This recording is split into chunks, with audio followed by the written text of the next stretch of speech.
Ayatollah Ali Khamenei was never in a position to negotiate, neither was he a negotiable option for Washington. America now is demanding calls for complete nuclear dismantling of Iran, not merely the surrender of its uranium enrichment, the stockpile, or the surrender of warheads. Recent back-channel efforts in the Middle East have failed. Just days before this escalation, Iran rejected a key U.S. demand and insisted on retaining its uranium enrichment capabilities. But despite that, the United States went ahead and has now decapitated the top leadership of Iran. Sanjay Suri has more. He's now back from the bomb shelter. Did you have to go to the bomb shelter? Because last time we connected, we could hear those air raid sirens in the background. Yes, sort of dived in and have emerged just now. The fact is that this is a familiar position. The Khamenei regime was never going to back down. The demands from Iran's point of view were simply unacceptable. One, it was not just about the nuclear issue, and on that, the demand was not just that it abandon nuclear enrichment, but abandon its nuclear program entirely, and also agree to oversight of nuclear enrichment to an extent that they could not accept. Finally, it was, as these reports that you were citing suggest, not an option on the table at all. The Americans wanted complete abandonment of the entire nuclear program that Iran was never going to accept and did not. It wanted complete erasure of its ballistic missile program that, again, Iran was never going to accept. So this was non-negotiable. From the talks, in any case, would arising from these reports appear to have been redundant to begin with. These positions were so widely divergent that there was not even the beginning of any convergence point possible. And the result is what we have seen. And this was a time period, no doubt, used by the US and Israel to prepare themselves. And as you were reporting just a short while back, the claim from the Israeli government is that 40 of the top leaders were eliminated in the first 1 minute. So this would have been an operation where all of these targets were established, their location was established, they were all then struck simultaneously. And that is the hope, the Israeli hope and the American hope, that this would send a message and scare the rest of the Iranian government into submission. That has not happened immediately. It's not very likely to happen in the near term either. Okay. I want to get into another story. Remember, the Indian embassies across that region are closely monitoring the situation. We're given to understand that the Indian embassy in Iran is actively monitoring all Indian nationals who've been stranded because of the ongoing security tensions. Officials are maintaining a direct communication to track the safety, location, and immediate needs of all Indian nationals. There are about 10,000, last estimate, who are in Iran, but they're also put out an advisory which has now been reissued, urging citizens to stay cautious, avoid unnecessary movement, and follow safety protocols. Sanjay is still with us. Sanjay, in terms of the large number of Indian expat population in the region, they would be concerned, not just the ones who are in Iran, but also the people who are living and working in UAE, in Bahrain, in Saudi Arabia. What are you hearing from various Indian missions in and around the region? Well, the difficulties for people in Iran were anticipated. They're clear to an extent. There is a difficulty here within Israel. It's coming under attack repeatedly. Iranian ballistic missiles are breaching the Israeli air defenses, and they've been doing it again and again. The fear is that this could be intensified in days to come. But clearly, the difficulties for the Indian expat community in the wider Arab world, in the UAE, in Bahrain, in Jordan, in all these states, this is quite unexpected. Certainly, there has been a warning from Iran, and a repeated warning, that they will widen the war. They will target the entire region. And as they see it, these are countries that are hosting and facilitating the US armed forces. And so they would see this as, for that reason, a legitimate target. But hitting the civilian facilities there is hitting the economic lifeline of these countries. And this is an attack on their economic lifeline. And this is an attack that Iran has clearly prepared for too. They know that defenses, air defenses, are relatively weak in these areas because they were not expecting to be hit, and it is going for those. This is the beginning of some sort of a strategy that is still in place. No doubt, the killing of Khamenei has been a very, very big setback, as of all the other top leaders killed straight away. But there appears to be a degree of tenacity within the established regime structure, and that is coming into play now. And they are continuing with this under a new leadership, and this will really physically continue All right. until the last missile launcher has been neutralized, and that may not be easy. All right, we'll leave it at that. Thank you very much, Sanjay Suri, for joining us live from Tel Aviv. There is breaking news coming in, dime a dozen now. Iran reportedly attacking oil tankers. There was a report of an oil tanker off the coast of Oman being attacked. Now word that its own tanker from their shadow fleet has been struck in the Strait of Hormuz, and that has caused it to catch fire and begin sinking. The ship was targeted for allegedly illegally passing through the Strait of Hormuz. Just a couple of days ago, Iran had demonstrated that it could cut off the entire Strait of Hormuz, passage through the Strait of Hormuz. 20% of the world's oil passes through that very, very critical waterway. Adrian Fortinellis, what does this mean? This is the other point of leverage that Iran has, aside of its ballistic missiles, aside of its drones. What if they cut off the Strait of Hormuz? What happens then? Actually, it is probably the most powerful leverage tool they have, because it will create instability on the prices of oil, increase of the prices, and then it will affect the entire world.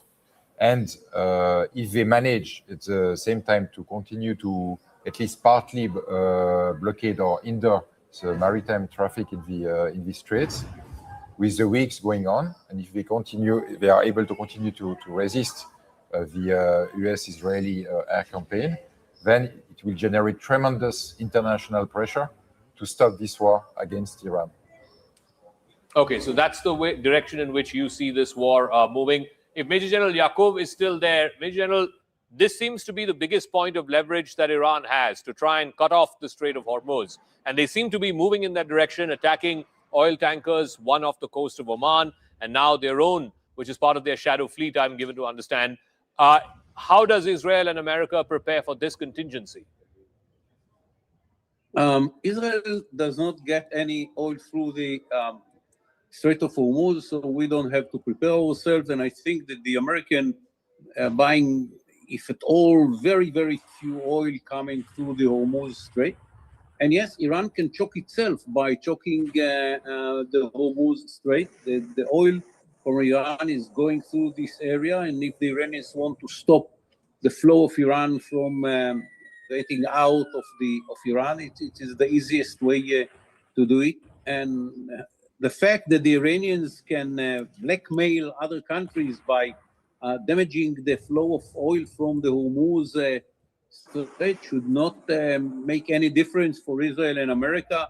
If the decision is to make all the arrangements which will lead at the end of the day to the change of the regime that try to destroy Israel and call for the destruction of America without doing anything for that, other than trying to kill Mr. Trump. I don't think that will change the plans of America and Israel. Yes, there will be a pressure from the world. The main country which is using this oil is China. I don't think the pressure from China will change the plans of the Americans or the Israelis. And I don't see any kind of an influence on the previous plan of both America and Israel, because what the Iranians are doing in the Hormuz Strait. Maybe the Americans will be more vigorous against the Iranian Navy. That might lead to the destruction of the Iranian Navy, and it will be a very good result, by the way.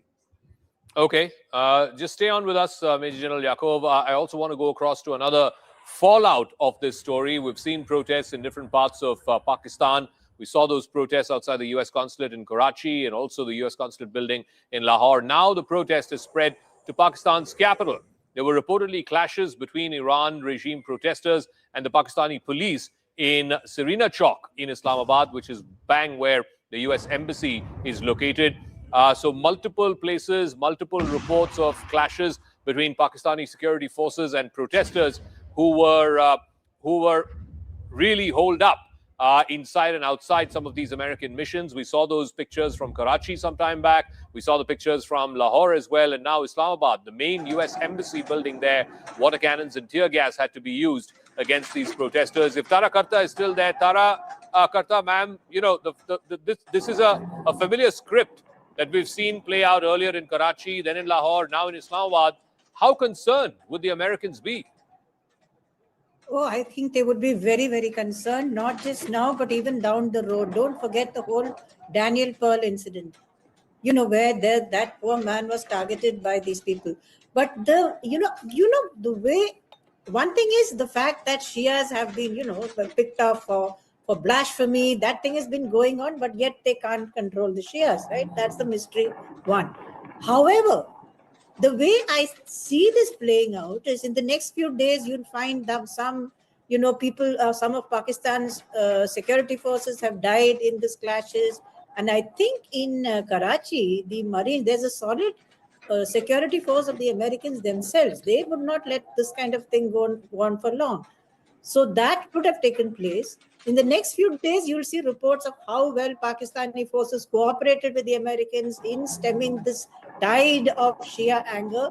That's the way it's going to go. Zaka, if I can just add one more thing, with your permission, is on this, what the Israeli gentleman said on oil prices, etc., not affecting Israel, US, etc. That's fine. It's going to affect everybody else. The latest estimate is, I think, about $100 a barrel. I mean, this is going to hit everybody. It's not going to hit the US because they've got adequate, like I said, massive strategic reserves. China has, I think, mid last year, they started 11 new installations for strategic reserves, which means they also have billions in reserves. So it's not going to affect them. But what about the rest of us? So I don't know. I mean, I've been saying all along, war is not in our interest. This is hitting the global south very badly, and this has to stop. I just wanted to add that. All right. Sanjay Suri is also joining us. Sanjay, again, the concern with Pakistan has always been whether these are orchestrated protests or whether these are actually genuine outpourings of anger. What happens next in the Pakistan story? Pakistan had become a bit of a player in this region. They're a part of the Gaza Peace Board. There was some talk about, some Pakistani troops being sent for peacekeeping operations in Gaza. Now this. Well, there's a subtext underlying all of these conflicts that are emerging, and that is an extent of Shia-Sunni divide. I mean, look at the first level of this. Iran is a mostly Shia nation. The Arab nations that it is attacking are Sunni nations, which is not the reason that the attacks are being carried out. They are being carried out because these nations host American bases. But at the gut and at the emotive level, there is this divide. Again, when we are looking at protests and we look at the level of protests in Pakistan, we do have, and it's almost certain that these are primarily Shia-led protests. That is, again, an expression against the Pakistani regime. The Pakistani regime is seen as soft on the United States and for that reason also with the other Arab nations. So there is this kind of anger that is brewing among Shia Muslims, and that's happening, emerging around the world. The origin is the divide between Iran and the rest, but certainly there are divisions everywhere that are now surfacing. This is a level of anger that will spell a particular problem for Pakistan, because if the level of anger that we've seen already were to boil over and it were to be stepped up, then Pakistan will have a considerable problem. As it is, there have been many instances of discrimination against Shia Muslims from within the Pakistani establishment, which means the Pakistani army and its various institutions. Okay. That is going to be perhaps exacerbated, and we are going to see the emergence perhaps of a wider split here. Okay. Sanjay, many thanks for joining us with all of those latest details that are coming in from different parts of the Middle East. There are reports of explosions in Dubai, in Doha, in Manama, in Bahrain. But this is the first time that civilians have been targeted by the Iranians. Yes, there have been skirmishes between Iran and Saudi Arabia in the past, between Iran and the UAE in the past. Adrian Fortnelles, how long can Iran continue with this? What do you reckon are the conversations that many of these American allied states in the Middle East, whether it's UAE or Saudi Arabia or Bahrain, what do you think the conversations they are having with the Trump administration right now to try and get both sides to climb down? Oman, who's a mediator, Oman has also been attacked. I think on the side of these principalities, they are probably trying their best to end this as soon as possible, because aside of Iran, they are the great losers of this war. It's obvious they are heavily impacted, and they never asked for it, actually. So, in fact, even as you just speak, there are new explosions that have been heard in Abu Dhabi, in Dubai, in Doha, and in Manama. These are latest explosions that we're just getting in within the last few minutes.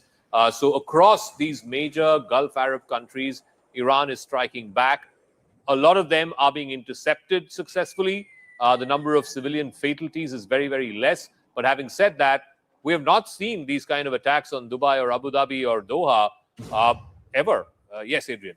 Indeed, although it must be precise that so far, it is most of these Iranian ammunitions are targeting U.S. bases in these countries. So that's why we do not see much civilian casualties, among other reasons. And again, you can be certain that they are trying their best to pressure Washington into ceasing this war as fast as possible, because they have nothing to gain in this war and more to lose. It's simple as that. Major General Yaqub, the places which have been damaged in these Gulf Arab countries, airports, ports, tourist locations, etc. What is Iran trying? What message is Iran trying to send through these attacks? And what kind of pressure can these countries bring to bear on both Israel and America to stop this? Look, I think that we are losing the broad picture. Iran, 45 years ago, made a decision to distract Israel. They changed the whole Middle East. They took control of Lebanon. They took control of Syria. They were very much inside Iraq. They built the Houthis in Yemen. They tried to build something bigger than Hezbollah in Syria. We didn't let them.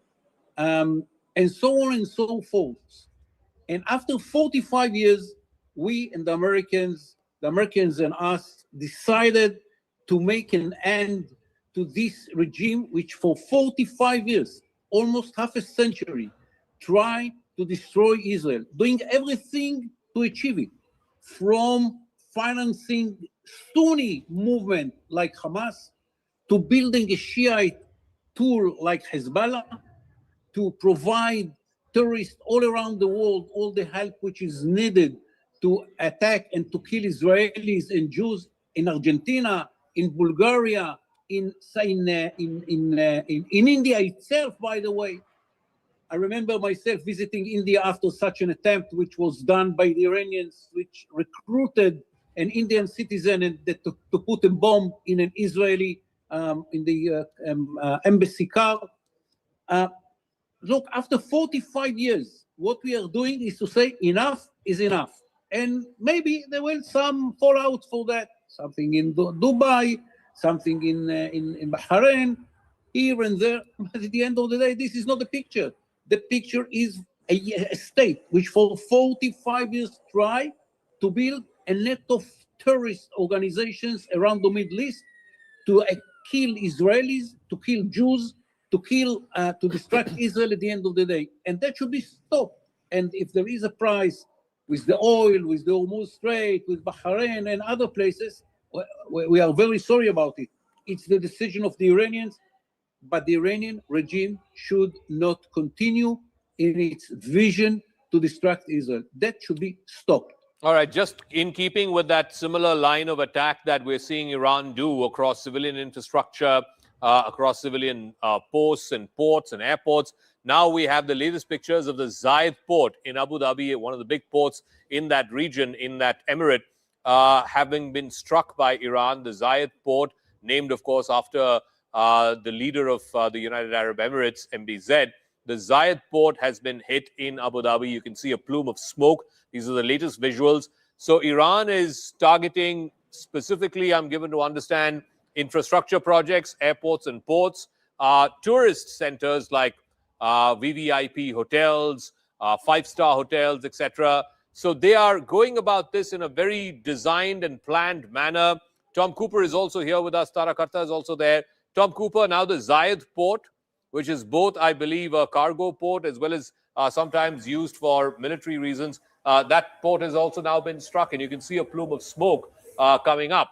Again, do you think that this is incidental because they were trying to hit a military target?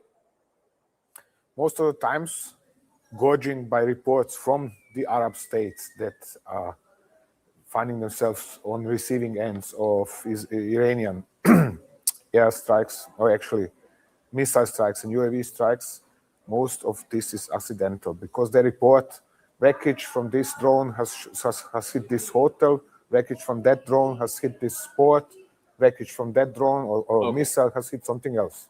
Sorry to interrupt. The Prime Minister is speaking. Prime Minister Modi is in Madurai. Let's go straight across. Sri K. Annamalai, Sri L. Murugan, Sri K.C. Thirumaran, Sri G.K. Vasan,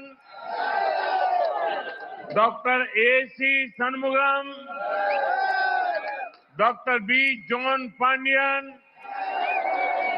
Sri M. Jaganmurthy, Dr. T.R. Parivender, Sri Piyush Goyal, Sri R.B. Uday Kumar, Sri Dindigal Srinivasan, Srimati Tamilsai Soundararajan, Sri Senur Raja, all other leaders on the stage, and the beloved people of Tamil Nadu, Anaivarukam Vanakkam. First of all, I bow to Amma Meenakshi and Bhagavan Sundareshwara. This is Pandya Nadu, the land of Viram. From this great land,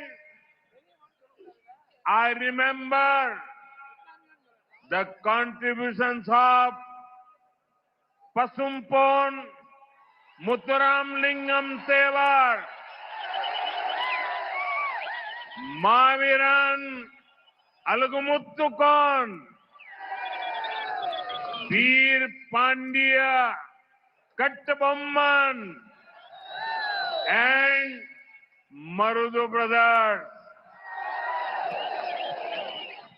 I also recollect the ideals of Emmanuel Sekernar, who fought for justice and dignity. தமிழ்நாட்டின் என் அன்பு சொந்தங்களே, அனைவருக்கும் வணக்கம். முதன்மையாக நான் என் அன்னை மீனாட்சிக்கும் ஐயன் சுந்தரேஸ்வரருக்கும் என் தலை தாழ்த்தி வணங்குகின்றேன். ஐயா, இது பாண்டிய நாடு, வீரம் விளைகின்ற பூமி. இந்த மகத்தான பூமியிலிருந்து பசும்பொன் முத்துராமலிங்க தேவரையா, மாவீரன் அழகுமுத்துக்கோன், வீரபாண்டிய கட்டபொம்மன், மருது சகோதரர்கள் ஆகியோரின் மலைப்பை ஏற்படுத்தும் பங்களிப்பை நான் உளமாற நினைவு கூறுகிறேன். நீதிக்கும் கண்ணியத்துக்கும் போரிட்ட இமானுவேல் சேகரனாரின் ஆதர்சங்களை நான் நினைவு கூறுகிறேன். Friends, Before coming here, I went to Kundrum, getting the darshan of Bhagavan Murugan was a divine experience. I prayed for the prosperity of Tamil Nadu and the entire nation. At the same time, my heart felt heavy. I remembered Thirupuran, the young devotee who sacrificed his life. Today, I met his wife, Tirumati Indumati Purnachandran, and their two little children. I felt their sadness and offered my deepest condolences to them. I pray that Thirupuranachandran's Atma finds peace at the feet of Bhagavan Murugan. It is painful that the intensity of the DMK government led up to this. No matter what DMK does, the truth will win. Devotees of Bhagavan Murugan will win. நண்பர்களே, இங்கே வருவதற்கு முன்பாக நான் திருப்பரங்குன்றம் சென்றிருந்தேன். முதல் படை வீட்டுக்கு சொந்தக்காரன் முருகனை தரிசனம் செய்வது ஒரு தெய்வீகமான அனுபவமாக இருந்தது. நான் தமிழ்நாடு மற்றும் ஒட்டுமொத்த தேசத்தின் நல்வளத்துக்காக இறைவனிடம் இறைஞ்சினேன். அதே வேளையில் என் இதயம் கனத்தது. திருபூர்ணச்சந்திரன் என்ற இளம் பக்தன் உயிர் தியாகம் செய்தார் என்பதை நான் நினைத்து பார்த்தேன். இன்று நான் அவருடைய மனைவி திருமதி இந்துமதி பூர்ணச்சந்திரனையும் அவர்களுடைய 2 சின்னஞ்சிறு குழந்தைகளையும் சந்தித்து வந்தேன். அவர்களுடைய தீவிரமான துக்கத்தை என்னால் உணர முடிந்தது. என்னுடைய ஆழமான இரங்கலை நான் அவர்களிடம் தெரிவித்து விட்டு வந்தேன். பூர்ணச்சந்திரன் அவர்களின் ஆன்மா அமைதியடைய நான் என் உருக்கமான பிரார்த்தனைகளை எம்பிரான் முருகனின் திருவடிகளில் அர்ப்பணம் செய்கின்றேன். ஆனால் ஒரு விஷயம், திமுக அரசாங்கத்தின் நேயமற்ற தன்மை காரணமாகவே இது நடந்திருக்கிறது என்பது வலியை ஏற்படுத்துகின்றது. திமுக என்ன வேண்டுமானாலும் செய்துவிட்டு போகட்டும், ஆனால் இறுதியிலே வாய்மையே வெல்லும். என் அப்பனின் முருகனின் பக்தர்கள் வெல்வார்கள். Friends, Madurai is known for the sweetness of Tamil and the fragrance of Malligaipu. The love you are showering upon me here reminds me of my visit to Malaysia last month. The affection I received from my Tamil sisters and brothers there was exceptional. To support Tamil culture there, we have already established the Tiruvalluvar chair at the University of Malay. Now we are also setting up Tiruvalluvar Center there. நண்பர்களே, நாவில் இனிக்கும் தமிழுக்கும் நாசியில் மணக்கும் மல்லிகைக்கும் பெயர் போனது நம்முடைய மதுரை மண். எனதருமை மதுரை சொந்தங்களே, நீங்கள் இங்கே என் மீது பொழிகின்ற இந்த பேரன்பு மலேசியாவிற்கு நான் கடந்த மாதம் சென்றிருந்ததை எனக்கு நினைவூட்டுகின்றது. அங்கே மலேசியாவிலே என் மீது பொழிந்த நேசம், பாசம், அன்பும் ஆதரவும் அபூர்வமானவை. தமிழ் கலாச்சாரத்தை அங்கே ஆதரிக்க வேண்டி ஏற்கனவே மலாயா பல்கலைக்கழகத்திலே திருவள்ளுவர் இருக்கை ஒன்றை நாங்கள் ஏற்படுத்தி இருக்கின்றோம். இப்போது அங்கே திருவள்ளுவர் மையம் ஒன்றையும் நாங்கள் அமைத்து வருகின்றோம். Friends, some people are dreaming of returning to power in Tamil Nadu. But when they see this massive NDA rally, their dreams will turn into nightmares. The people know that this election is a turning point for the state.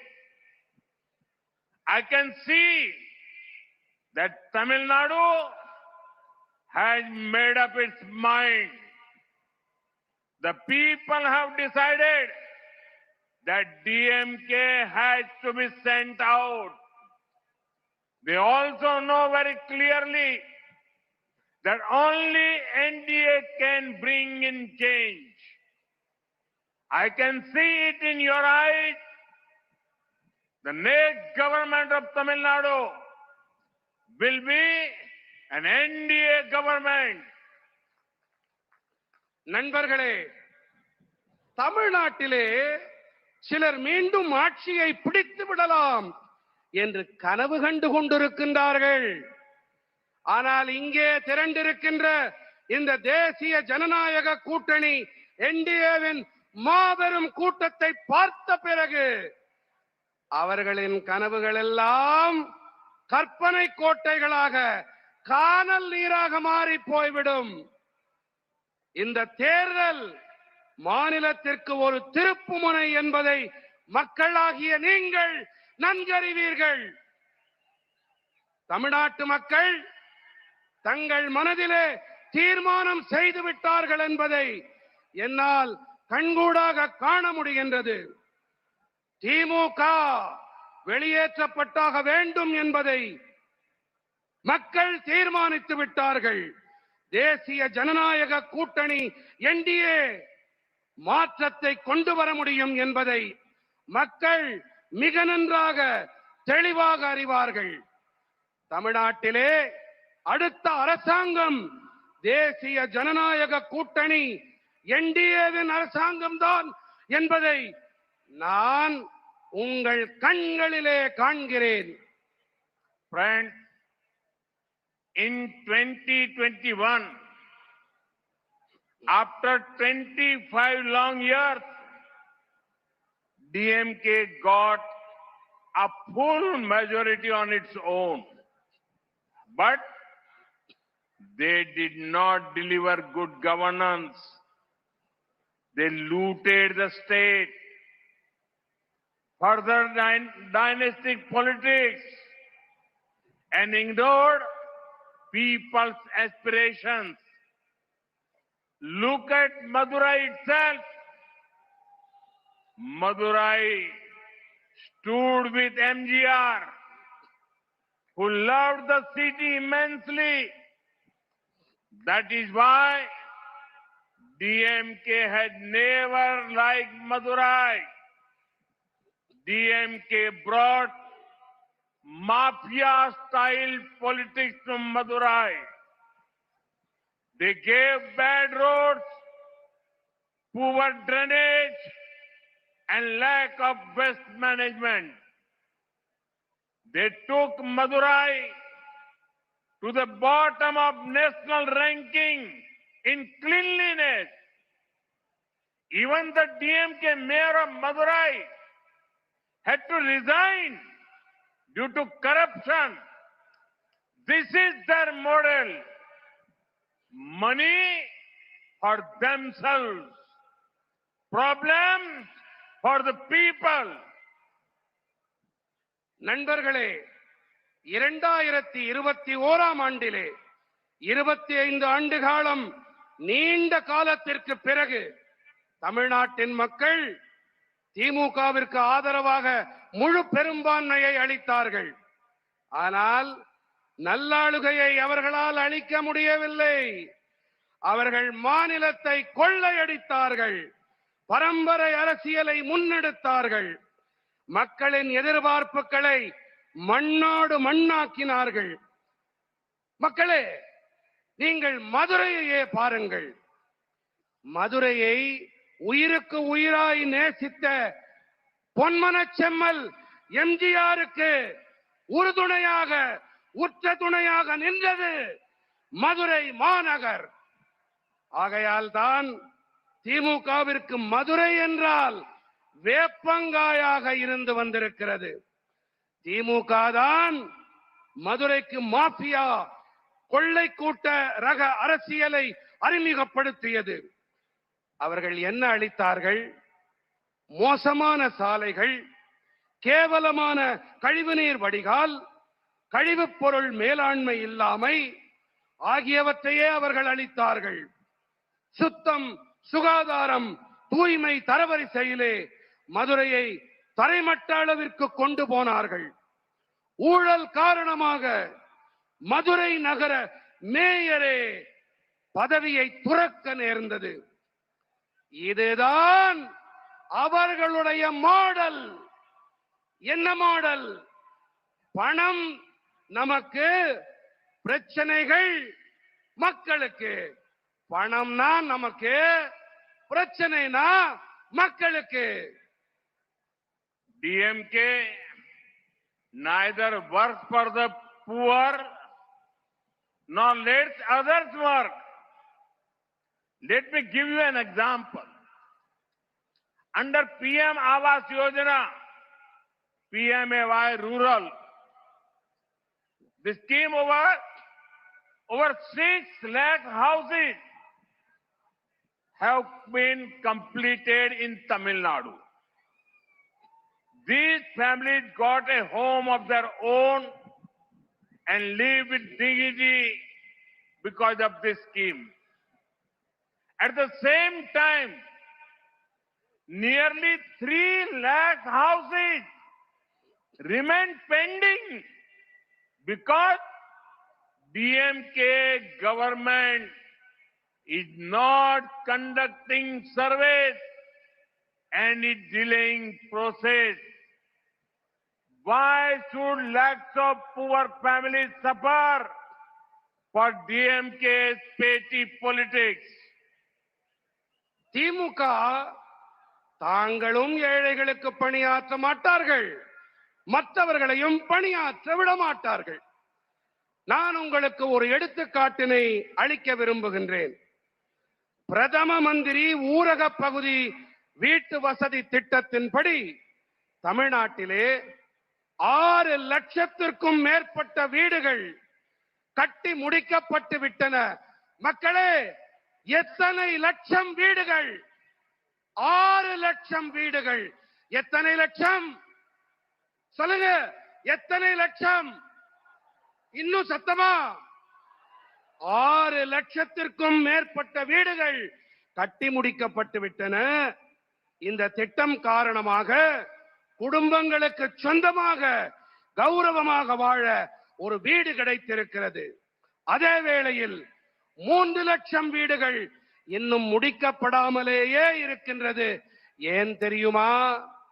ஏனென்றால் திமுக அரசாங்கம் இன்னமும் கள ஆய்வுகளை மேற்கொள்ளாமல் செயல்பாட்டை இழுவெடுத்துக் கொண்டிருப்பதுதான் காரணம். திமுகவின் சில்லறைத்தனமான அரசியல் காரணமாக ஏன் லட்சக்கணக்கான ஏழை குடும்பங்கள் அவதிப்பட வேண்டும்? Friends, Tamil Nadu is a coastal state and has immense potential. But when the Congress and DMK were in power together before 2014, they were asleep. Madurai corridor was stalled. Thoothukudi transshipment remained only on paper. After 2014, we received the Chennai port. We revived that Chennai port, Madurai elevated corridor. We created India's first mega port cluster by integrating Kamarajar and Chennai port. Capacity at Kamarajar port nearly tripled in the last 12 years. 74 projects worth almost 12,000 crore rupees were completed. These created thousands of jobs and new economic opportunities for Tamil Nadu. These people who speak about Tamil Nadu's rights did nothing when they were in power at the center. நண்பர்களே, தமிழ்நாடு ஒரு கரைப்பகுதி மாநிலம். இங்கே அளவில்லாத சாத்தியக்கூறுகள் இருக்கின்றன. ஆனால் காங்கிரசும் திமுகவும் 2014ஆம் ஆண்டுக்கு முன்னால் கூட்டாட்சி நடத்திய போது இவர்கள் ஆழ்ந்த உறக்கத்திலே இருந்தார்கள். மதுரவாயல் இடைவழி நிறுத்தி வைக்கப்பட்டிருந்தது. தூத்துக்குடி கப்பல் சரக்கு இடைவழி மாற்ற திட்டம் திட்டமாக மட்டுமே இருந்தது. 2014ஆம் ஆண்டிற்கு பிறகு நாங்கள் தான் சென்னை துறைமுகம் மதுரவாயல் உயர்த்தப்பட்ட இடைவழியை புதுப்பித்தோம். மேலும் காமராஜர் மற்றும் சென்னை துறைமுகங்களை ஒருங்கிணைத்ததன் வாயிலாக இந்தியாவின் முதல் மெகா துறைமுக தொகுப்பை நாம் தாம் உருவாக்கினோம். காமராஜர் துறைமுகத்தின் திறன் கிட்டத்தட்ட 3 மடங்கானது. கடந்த 12 ஆண்டுகளிலே சுமார் 12,000 கோடி ரூபாய் பெருமானமுள்ள 74 திட்டங்கள் நிறைவேற்றப்பட்டிருக்கின்றன. இதன் காரணமாக தமிழ்நாட்டிலே ஆயிரக்கணக்கான வேலை வாய்ப்புகளும் புதிய பொருளாதார சந்தர்ப்பங்களும் ஏற்படுத்தப்பட்டிருக்கின்றன. தமிழ்நாட்டின் உரிமைகள் பற்றி வாய் கிழிய பேசுகின்றார்களே, இவர்கள் மத்தியிலே ஆட்சியிலே இருந்தபோது ஒன்றுமே செய்யவில்லையே.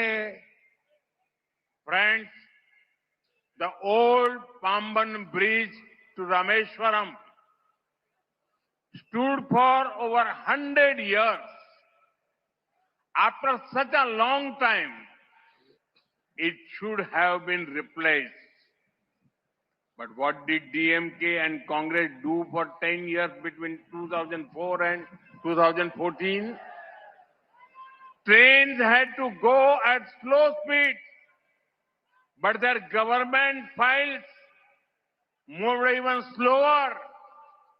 It was our government that sanctioned a modern Pamban bridge. Last year, I had the privilege to inaugurate it. We showed speed in our work, and now trains can also move faster. The annual railway allocation to Tamil Nadu was about 880 crore rupees during 2009 and 14. This was when Congress, DMK were in power at the center.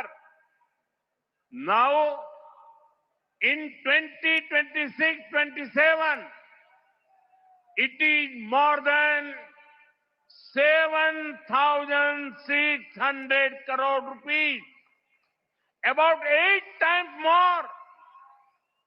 When they could do something for the state, Congress, DMK did nothing. But today, they talk big. நண்பர்களே, ராமேஸ்வரம் செல்லும் பழைய பாம்பன் பாலம் 100 ஆண்டுகளுக்கும் மேலாக நிலையாக இருந்தது. ஆனால் இத்தனை நீண்ட காலத்திற்கு பிறகு அது மாற்றப்பட்டிருக்க வேண்டும். ஆனால் 2004 முதல் 2014 ஆண்டு வரை 10 ஆண்டுகளாக ஆட்சியிலே இருந்த திமுகவும் காங்கிரசும் என்ன செய்து கொண்டிருந்தார்கள்? ரயில்கள் பாலத்தை மெதுவாக கடக்க வேண்டி இருந்தது என்றால் அவர்களின் அரசாங்க கோப்புகள் அதைவிட மெதுவாக கடந்து கொண்டிருந்தன.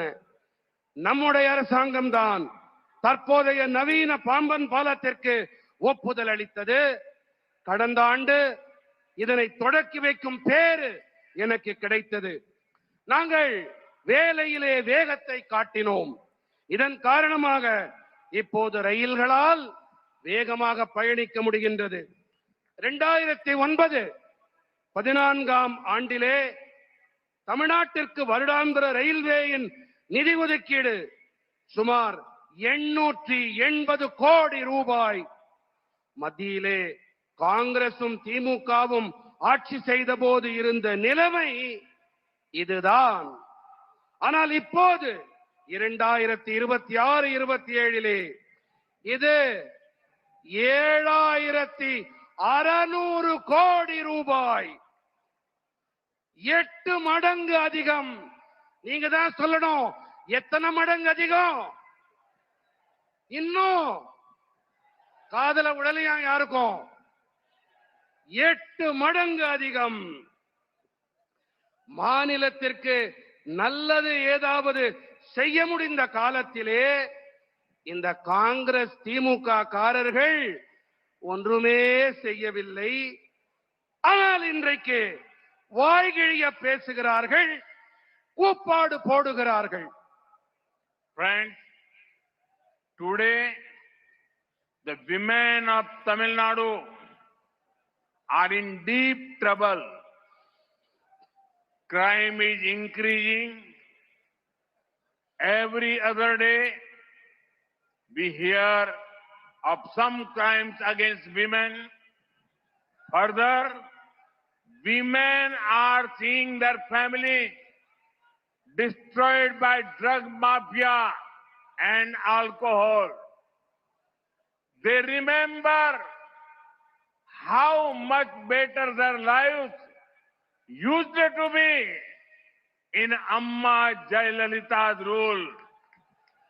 But I assure every mother, sister and daughter of Tamil Nadu, as soon as the NDA government comes in, we will focus on law and order. Criminals and drug mafias will be behind bars. NDA will ensure your safety, dignity and empowerment. நண்பர்களே, இன்று தமிழ்நாட்டின் பெண்கள் பெரும் பிரச்சனையில் சிக்கி இருக்கின்றார்கள். குற்றங்கள் அதிகரிக்கின்றன. ஒவ்வொரு நாளும் பெண்களுக்கு எதிரான குற்றங்கள் தொடர்ந்து நடந்து கொண்டே இருக்கின்றன. மேலும் போதைப் பொருள் பெருங்குற்ற கும்பல், மாஃபியாக்கள் மற்றும் மதுபானத்தால் தங்களின் குடும்பங்கள் அழிக்கப்பட்டு வருவதை பெண்கள் கவனித்துக் கொண்டிருக்கின்றார்கள். அம்மா ஜெயலலிதா அவர்களின் ஆட்சியின் போது தங்களுடைய வாழ்க்கை எத்தனை சிறப்பானதாக இருந்தது என்பதை பெண்கள் இப்போது நினைத்து பார்க்கின்றார்கள். ஆனால் நான் தமிழ்நாட்டின் தாய்மார்கள், சகோதரிகள், பெண்கள் அனைவருக்கும் உறுதியாக ஒன்றை தெரிவிக்க விரும்புகின்றேன். என்டிஏ அரசாங்கம் பதவிக்கு வந்தவுடனேயே நாங்கள் சட்டம் ஒழுங்கின் மீது கவனம் செலுத்துவோம்.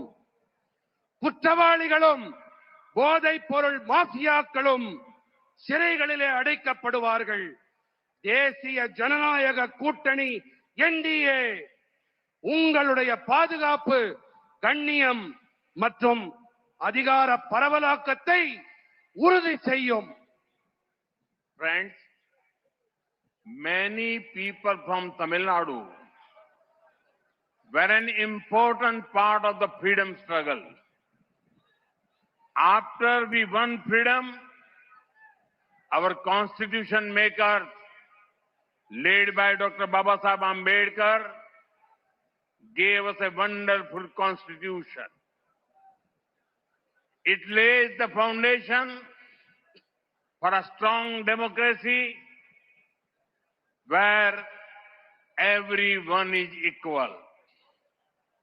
Every moment of my life, I have strived to uphold the values of the Constitution. I have been part of the movement to save our democracy during the emergency.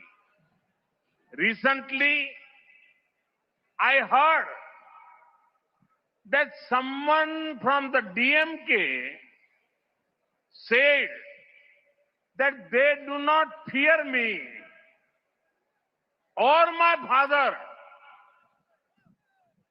Let me say this clearly. In our democracy, nobody needs to fear anyone. So, when someone say they do not fear me, they are not criticizing me. They are actually appreciating my commitment to democratic values. Unknowingly, they have given me a badge of honor. நண்பர்களே, தமிழ்நாட்டைச் சேர்ந்த பல மனிதர்கள் சுதந்திர போராட்ட வேள்வியிலே முக்கியமான பங்கெடுத்தவர்கள். நாம் விடுதலை அடைந்த பிறகு டாக்டர் பாபா சாஹேப் அம்பேத்கர் அவர்கள் தலைமையிலான நமது அரசியலமைப்பு சட்ட வடிவமைப்பாளர்கள் நமக்கெல்லாம் அற்புதமானதொரு அரசியல் சட்டத்தை அளித்தார்கள். அனைவரையும் சமமாக கருதும் பலமானதொரு ஜனநாயகத்திற்கான அடித்தளத்தை இது நமக்கு அமைத்தளிக்கின்றது. என் வாழ்வின் ஒவ்வொரு கணத்திலும் அரசியல் சட்டத்தின் நன்மதிப்புகளை உயர்த்தி பிடிக்க நான் கடமையாற்றி வந்திருக்கின்றேன். நான் அவசர நிலை காலத்தின் போது நமது ஜனநாயகத்தை பாதுகாக்கும் இயக்கத்தின் பகுதியாகவும் இயங்கி இருக்கின்றேன். நண்பர்களே, ஒரு விஷயம், என்னிடமோ என் தந்தையிடமோ பயமில்லை என்று திமுகவில் யாரோ ஒருவர் அண்மையில் பேசினார் என்று நான் கேள்விப்பட்டேன். நான் தெளிவாக ஒன்றை கூறிக்கொள்ள விரும்புகின்றேன். ஜனநாயகத்திலே யாரும் யாருக்கும் பயப்பட தேவையில்லை, அஞ்ச தேவையில்லை. ஆகையினாலே என்னிடத்திலே பயமில்லை என்று யாராவது கூறினார்கள் என்று சொன்னால் அவர்கள் என்னை விமர்சிக்கவில்லை. ஜனநாயக நன்மதிப்புகள் விழுமியங்களிடம் எனக்கு இருக்கும் அர்ப்பணிப்பை உள்ளபடியே அவர்கள் பாராட்டுகிறார்கள் என்றுதான் அர்த்தம். பாவம், தெரியாத்தனமாக அவர்கள் எனக்கு பாராட்டு பத்திரம் வழங்கி விட்டார்கள். Friends, when it comes to honesty in politics, K. Kamaraj ji set an example for the whole country. DMK is the example of the exact opposite. 365 crore cash for transfer came, 900 crore cash for job scam, 1,000 crore cash for contract scam, 4,700 crore sand mining scam, 40,000 crore TAS MSc scam. Usually, ministers compete with each other in good work. In DMK, minister compete with each other in scams. But who are they stealing from? From the poor, from the youth, from the farmers. Such a corrupt government has no moral right to continue. That is why the people of Tamil Nadu have decided to bring in an NDA government. We will give clean and efficient governance. நண்பர்களே, அரசியலில் நேர்மை என்று வரும்போது ஒட்டுமொத்த நாட்டுக்குமே ஒரு எடுத்துக்காட்டாக திகழ்ந்தார் பெருந்தலைவர் கே காமராஜர் அவர்கள். ஆனால் திமுக இதற்கு நேர்மாறாக நேர் எதிரான எடுத்துக்காட்டு. பணியிட மாற்றங்கள் விஷயத்தில் 365 கோடி ரூபாய் மோசடி, அரசு பணிகள் வாங்கி தரும் விஷயத்தில் 900 கோடி ரூபாய் மோசடி, ஒப்பந்தங்கள் பெறுவதில் 1000 கோடி ரூபாய் பணம் பெற்ற மோசடி, மணல் திருட்டு மோசடியில் 4700 கோடி ரூபாய், டாஸ்மாக் மோசடி மட்டுமே 40,000 கோடி ரூபாய். பொதுவாக நல்ல பணியாற்றுவதிலே அமைச்சர்களுக்கு இடையிலே ஆரோக்கியமான போட்டி இருக்கும். ஆனால் திமுகவிலோ மோசடி செய்வதிலே அமைச்சர்களுக்கிடையே போட்டி இருக்கிறது. ஆனால் இவர்கள் எல்லாம் யாரிடமிருந்து திருடுகிறார்கள்? யாரிடமிருந்து தெரியுமா? ஏழைகளிடமிருந்து, இளைஞர்களிடமிருந்து, விவசாயிகளிடமிருந்துதான் இவர்கள் களவாடுகின்றார்கள். இப்படிப்பட்ட ஊழல் அரசு மேலும் தொடர்வதற்கு எந்த ஒரு தார்மீக உரிமையும் கிடையாது. அதனால்தான் தமிழ்நாட்டு மக்கள் தேசிய ஜனநாயக கூட்டணி NDA அரசை கொண்டு வர வேண்டும் என்று தீர்மானம் செய்து விட்டார்கள். என் மனம் நிறை மக்களே, நாங்கள் உங்களுக்கு தூய்மையான திறமையான அரசாங்கத்தை கண்டிப்பாக அளிப்போம். Friends, Tamil Nadu kept Congress out of power in the state for 60 years. 6 decades. You were the first state to become Congress Mukta. For this, Congress took revenge against Tamil Nadu. It was Congress that gave away Kachitivu. Then DMK did not do anything. When Congress government was at the center and DMK was supporting them, their government issued a notification banning Jallikattu. Through an ordinance, it was we who ensured Jallikattu could continue. It was we who showed respect to Tamil culture by giving the Sengol a pride of place in the parliament. நண்பர்களே, தமிழ்நாடு காங்கிரஸை 60 ஆண்டுகளாக மாநிலத்தை விட்டு விலக்கி வைத்திருந்தது. காங்கிரசிடமிருந்து விடுதலை பெற்ற முதல் மாநிலம் என்று சொன்னால் அது நம்முடைய தமிழ்நாடுதான். இதனால்தான் தமிழ்நாட்டிடம் காங்கிரஸ் தனது வஞ்சத்தை தீர்த்து கொண்டது. எப்படி தெரியுமா? காங்கிரஸ் கச்சத்தீவை தாரை வார்த்து கொடுத்தது. அப்போது திமுக ஒன்றுமே செய்யாமல் வாய் மூடி மௌனமாக இருந்தது. காங்கிரஸ் அரசாங்கம் மத்தியிலே இருந்த வேளையிலே அவர்களுக்கு திமுக ஆதரவளித்த போது ஜல்லிக்கட்டினை தடை செய்து தங்களுடைய அரசாங்கம் அறிவிக்கை ஒன்றை வெளியிட்டது. ஆனால் ஜல்லிக்கட்டினை தொடரச் செய்ய நம்முடைய அரசாங்கம் தான் அவசர சட்டத்தை பிறப்பித்தது.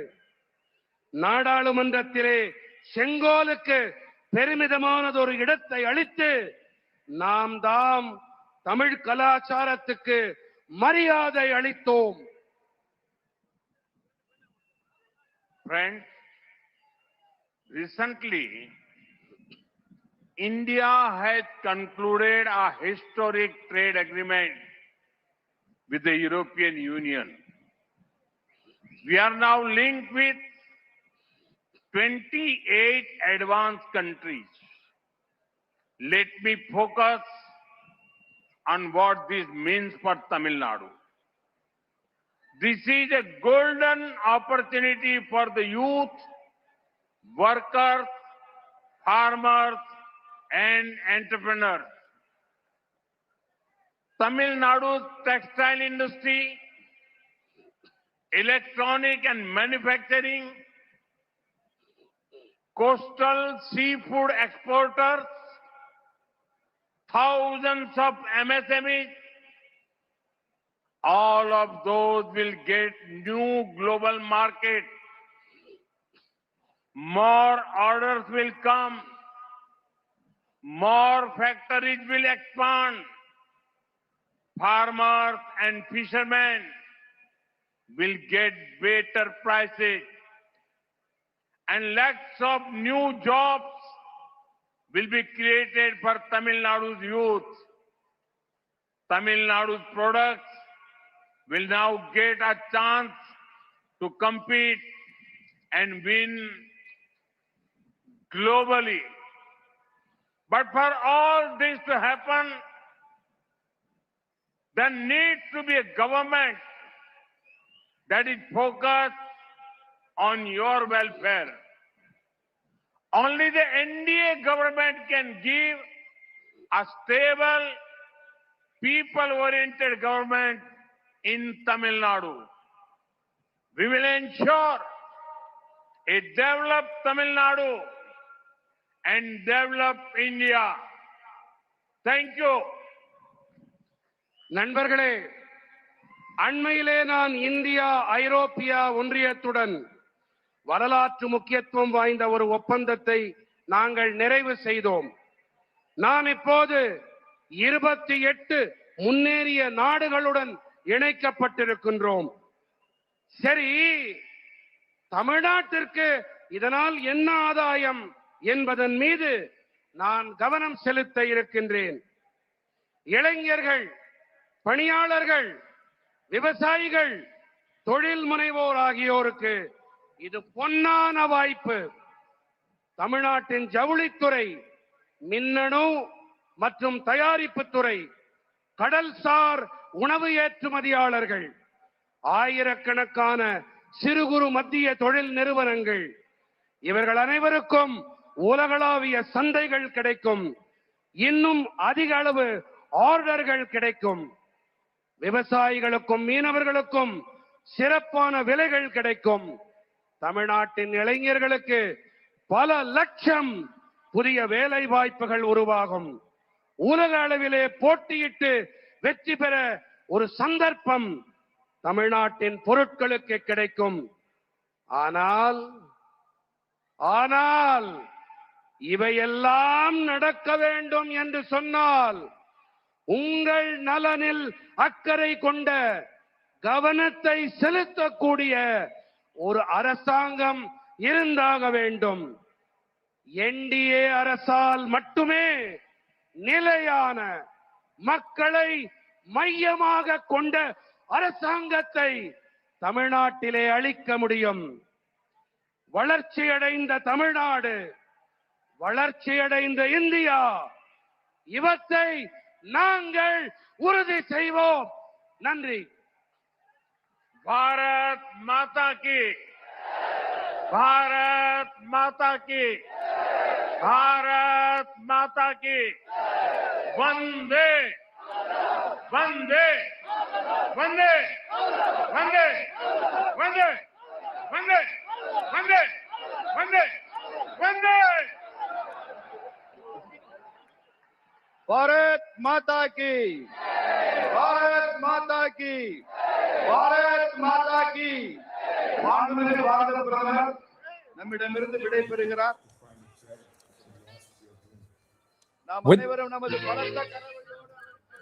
With that, Prime Minister Narendra Modi concludes a fiery announcement of the NDA's intent in Tamil Nadu, the BJP putting its might with the ADMK that has also sent out its cadre out in support. Edappadi Palaniswamy standing to the left of the Prime Minister on the stage in front of a huge gathering.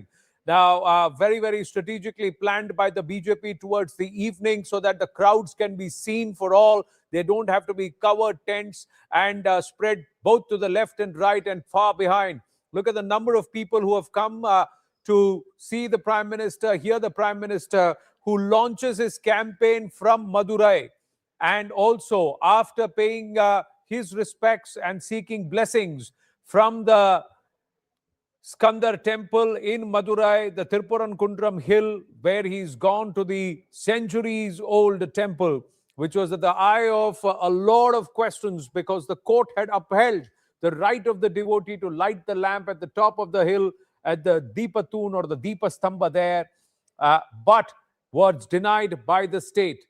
And exactly there, the Prime Minister decides to first seek blessings, send out a strong message towards the Skandar devotees that Sanatan values will be upheld, and thereafter coming to address the gathering.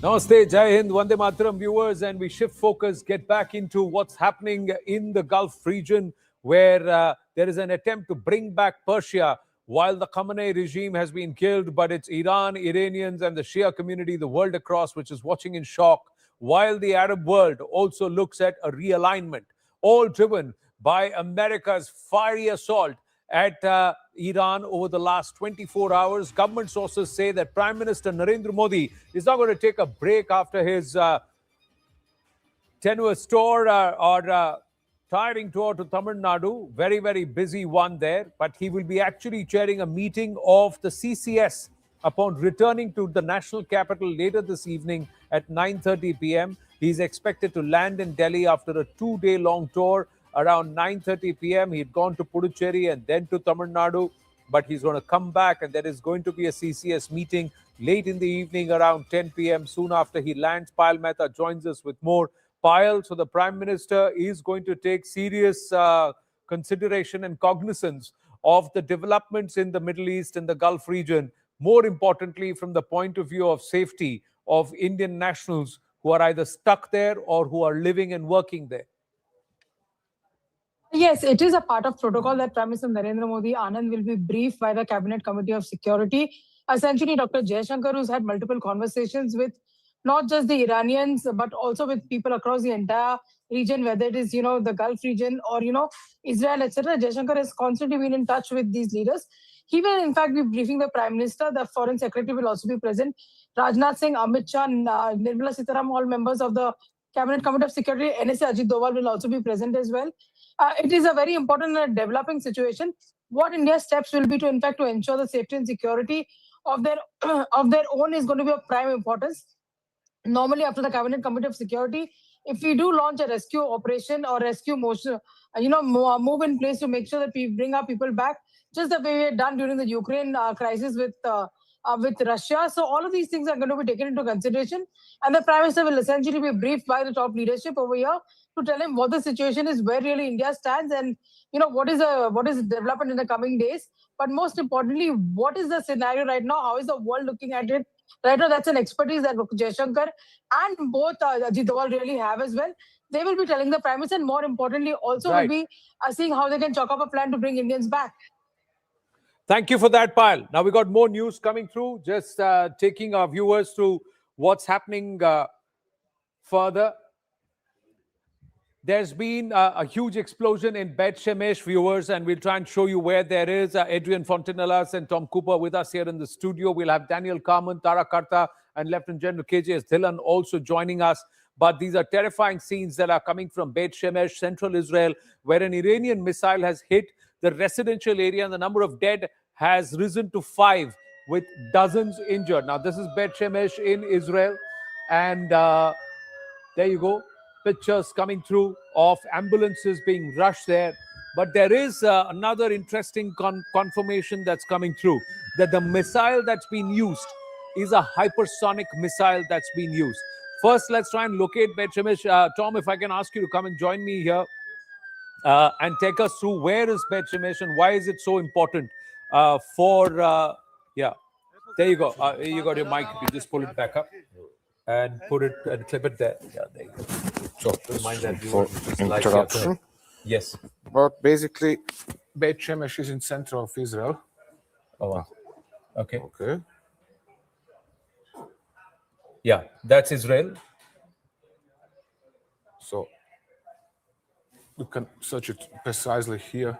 No, we'll have to just. Okay, this is and central. You see Beit Shemesh? Yeah, Bet Shemesh. That's Bet Shemesh. Yeah. It's one of the centers of electronic industry in Israel. Okay, so this is the center of electronic industry in Israel.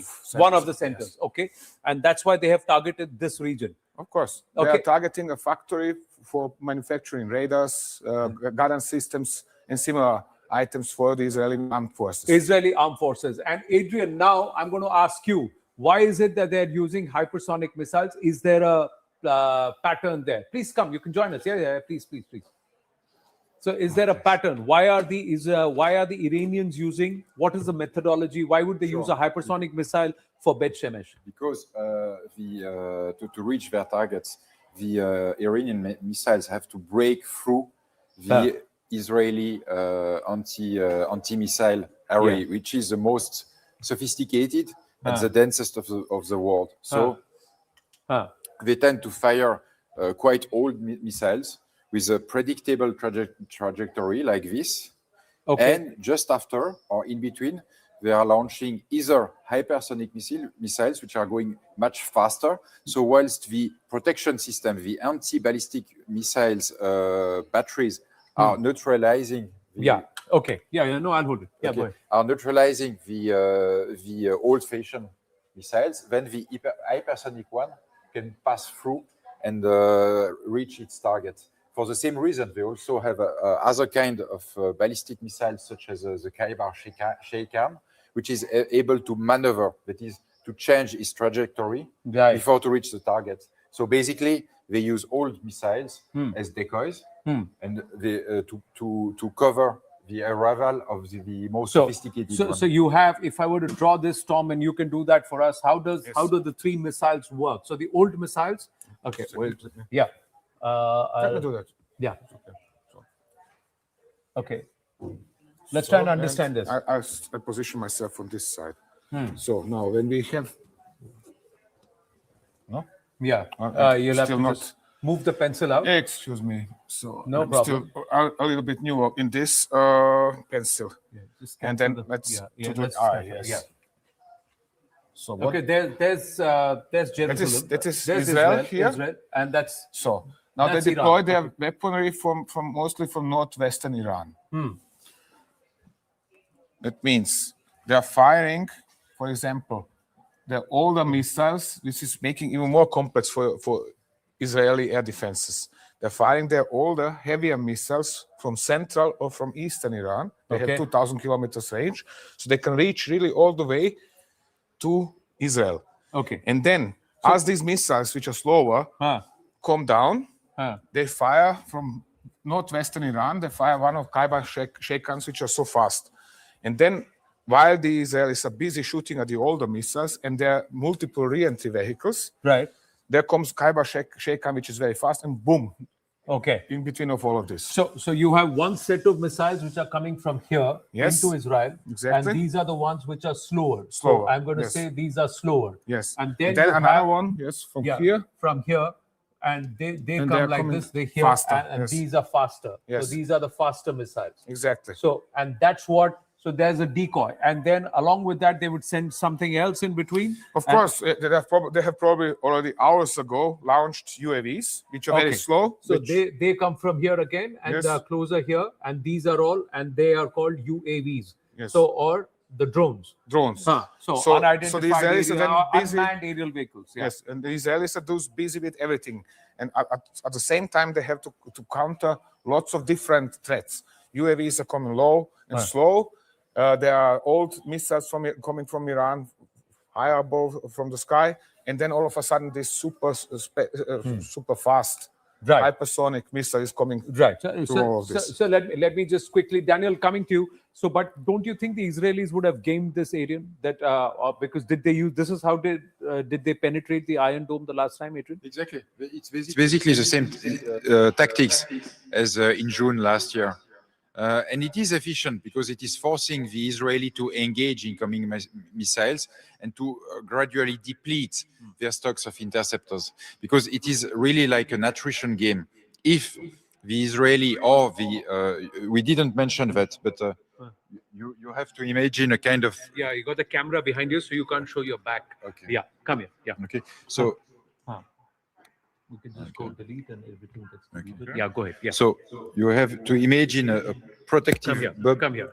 Okay. And use your right hand. Okay. Come here. Yeah. Okay. So you have to imagine a very large defensive bubble around Israel. Okay. Let's draw the defensive bubble. Defensive bubble around. Yeah, and reinforced by American ships, which are already also protecting Israel with anti-ballistic.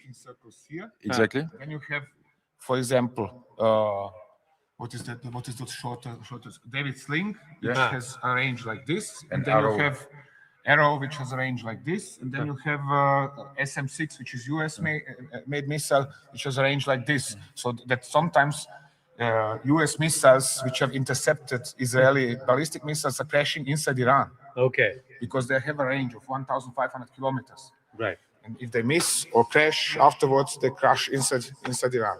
Inside Iran. So Iranian missiles have to penetrate this triple, let's say, it's like an onion. Triple defense. Three layers. Yeah. One is the outer one, which is as close to Iran as possible. Yes. The other one is in, and this is David Sling, which is the closest one. Yes. Right. And then you have these ships giving cover fire. Yeah. And the weak point of all of this system is interceptor missiles are extremely expensive, and there is not a lot of them are produced. So these are the U.S. ships. Okay, exactly. So the U.S. ships are the ones that are using the interceptors. So and the interceptors are the ones which are very expensive. SM-6, Arrow missiles for the Israeli batteries, David Slings, even Patriot missiles. There isn't much of them, not a lot of them. And so the concept is basically to force the defenders to spend their reserves of anti-ballistic missiles interceptors. And once it is done, then either all missiles can touch Israel without any problem. So it is really an attrition game. It's an attrition game. We've got Daniel Carbon also with us. So let's try and understand from him. We've got two experts who are trying to game this for our viewers and say, how are the two entities trying to breach the others? So a short while ago, Tom Cooper, Daniel, was trying to make us understand how the Israelis have planned. You had the fueling tankers, oil fuel tankers over the Syrian and the Jordanian airspace. And then you didn't even have to get into Iran to bomb them. But 200 Israeli and US planes doing the the bombing and the decimation of certain entities and certain installations in Tehran. How do you see this panning out? Because the Iranians have said revenge is our duty now. They have also named Ali Reza as the interim spiritual or clerical head. So they seem to be recalibrating very fast, and they don't seem to be in any mood to give up at the moment. Well, first of all, thank you for having me. And I must say that the military tactical explanation by the expert was very interesting and instructive. I must stress that those missiles that do penetrate are, I don't have the exact numbers, of course, but there are a small percentage of what was intended to land on Israeli soil. This is one thing, and I think that the percentage is 92 to 8. A second comment I'd like to comment, you mentioned that Beit Shemesh, which suffered a huge disaster an hour ago with 6 people dead, unfortunately. Beit Shemesh is not only in what you call central Israel, it's very close to Jerusalem. It's 20 kilometers off Jerusalem. So I'm not sure it was intended to be near the capital, but this is what actually happened. And the third comment I'd like to make is that if, when you take the explanation, the instructive explanation that we've just heard into the past, knowing the efforts that the Iranians are doing, not only on the nuclear side, but also on the ballistic development side, not to speak of sponsoring terrorism, it just shows how important it was for the international community during all those years to try to solve the problem caused by Iran. And lately, in the last few weeks, the diplomatic negotiations which failed, as we all know, with the indirect negotiations with the United States. It just shows how important it was to be sure, and I'm not talking about Israel only, I'm talking about the world, I'm talking about the region, I'm talking about the Arab moderate countries that have been attacked in the last 24 hours, how important it was to go ahead with the preemptive strike that we have witnessed 32 hours ago. Tom Cooper has a different point of view. He would like to come in. Please join us. Yeah, go ahead. If you don't mind, sir, the diplomatic efforts didn't fail. Oman was still negotiating with Iran and was on the best way of finding a solution. And just like several months ago, when there was a negotiation with Hamas leadership in Qatar, Israel decided to strike. I have to beg to differ.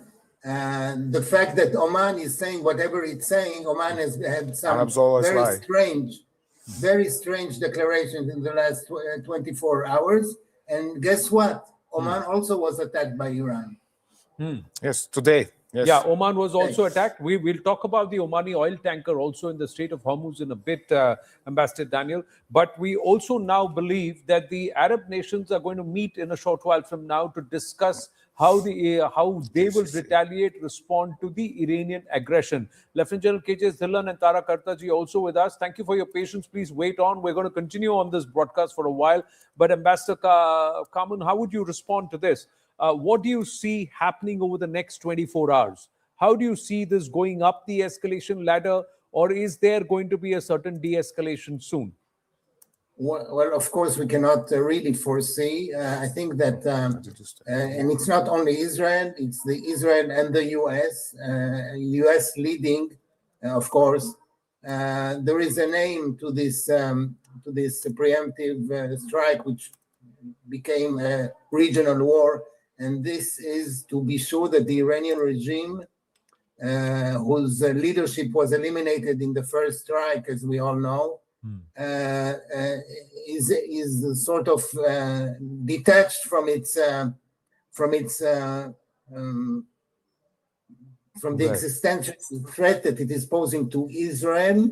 And I must add now, after what we have seen in the last 24 hours, not only Israel, but the GCC countries that have suffered those attacks, those horrific pictures and reels that we've seen from almost every country in the Gulf.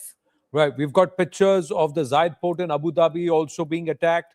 There are 3 people who've been killed in UAE. There is attack in Tabriz also. We'll talk about Tabriz in a bit. But in this region, Iran is taking the fight back into the opposition. That's what they're doing. And also, there's an update coming in that the Iranian president will be addressing the nation in a few moments now. Viewers, we are on a continuous rolling coverage. There'll be a lot of activity on our screens. We've got our military experts. We've got our Indian experts. We've got our international experts. We've got all of them here, and everybody is going to bring in varying perspectives, and we'll also try and gamify this for you.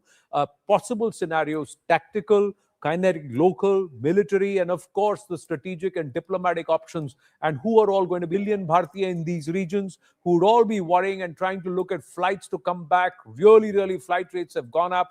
Europe has closed airspace. All of the Middle East has closed airspace. Most importantly, I think the advisory is to stay in touch with your local embassy, your local consulate, and try and be safe and remain where you are if you can for the next 48 hours before you think of moving anywhere else. This entire issue of debris also falling, General KJS Dhillon, is going to be a concern, because that's giving a perception to a lot of people living in Dubai, in Abu Dhabi, in Bahrain, in all these regions, that the Iranians are actually targeting civilian areas. Is that true? What's your assessment? Tom Cooper believes otherwise. He believes this is all interceptions and failed ballistic missile parts or missile debris that are falling. Do you agree, disagree? General Dhillon, thank you for your time, sir. Good evening, Anand, and good evening to the fellow panelists and all your viewers. See, it can be a combination of two. One is, as was being explained by your experts, those concentric circles are actually the ranges of various weapon systems which it is capable of engaging at longer ranges, medium ranges, and short ranges. So if a incoming missile is engaged at a longer range and over Dubai or Abu Dhabi or Bahrain, then of course the debris will fall on ground. But how is it that debris are only falling on the hotels where international tourists are staying, or debris are only falling on the airports and not in the open ground or in the open deserts? And this claim of debris falling is also a cover-up for if a drone has actually come and hit an airport or a hotel. So it's easier to say that we intercepted it and the debris has fallen down. These are the words, or these are the statements which the militaries always give. To my understanding, it is the drones or the missiles have been targeted at particular airports and hotels so that bring this war to the international attention. And the international players should say, okay, let's put an end to it. We don't want ships sinking in the Strait of Hormuz or in the Persian Gulf. Right. And we don't want innocent civilians dying at the airport or the hotels. And let's stop it. So this is what I think Iran is trying to do. And this theory of debris falling, I somehow don't agree with that. You don't agree with the theory of debris falling. You feel there is more to it. A lot of them. Tara Kartaji, your thoughts? Is Iran deliberately trying to rattle up and ratchet up the frenzy around this whole place, because that will put pressure on, it's like a reverse psychology. It puts pressure on the Americans to back off, pressure on the Israelis to back off. No, that would be in the Strait of Hormuz. That is a huge pressure tactic, and we all knew they would do that. I've got people calling me from Dubai. There are people staying in those hotels. They're talking of things falling. They can see outside their window, all sorts of what should I say, pieces falling. But my sense is that this is what Tom Collins said. It is, they're firing all over. Yeah. I'm sorry, Tom said, beg your pardon. Tom Cooper said, because even last time, if you remember, when they attacked Qatar, they were very, very careful. They didn't just go out and attack everybody. In this time, they have no advantage in hitting, say, Dubai, etc. But in a situation like this, there will be, you had I think it was a US or Israeli attack, I don't know, which hit a school in Iran. So these things, they will be, luckily, so far as I know, there have been only 2 dead in these other attacks across West Asia. I don't think Iran has anything to gain in hitting these countries. There's no tangible gain here. Hormuz, yes, Rest of them, no. Yeah, okay. Now we've got to try and make our viewers understand how there is a huge pileup of parking that's happening in the seas on both sides of the Strait of Hormuz, and it's been happening over the last 48 to 72 hours, viewers. We'll get you those pictures also, and we'll also tell you why the Strait of Hormuz becomes very interesting and how Iran can actually put pressure on the whole world. Economic pressure. We'll game that. We show that also to you here on our wall with Tom Cooper and Adrian Fontanellas. General Dhillon is with us and Tara Kartaji also with us. We're going to take a very short break. We want to take that break and come back live on this coverage by the time the Iranian president, Mr. Pezeshkian, makes his address, because we are counting down to that also. Stay with us.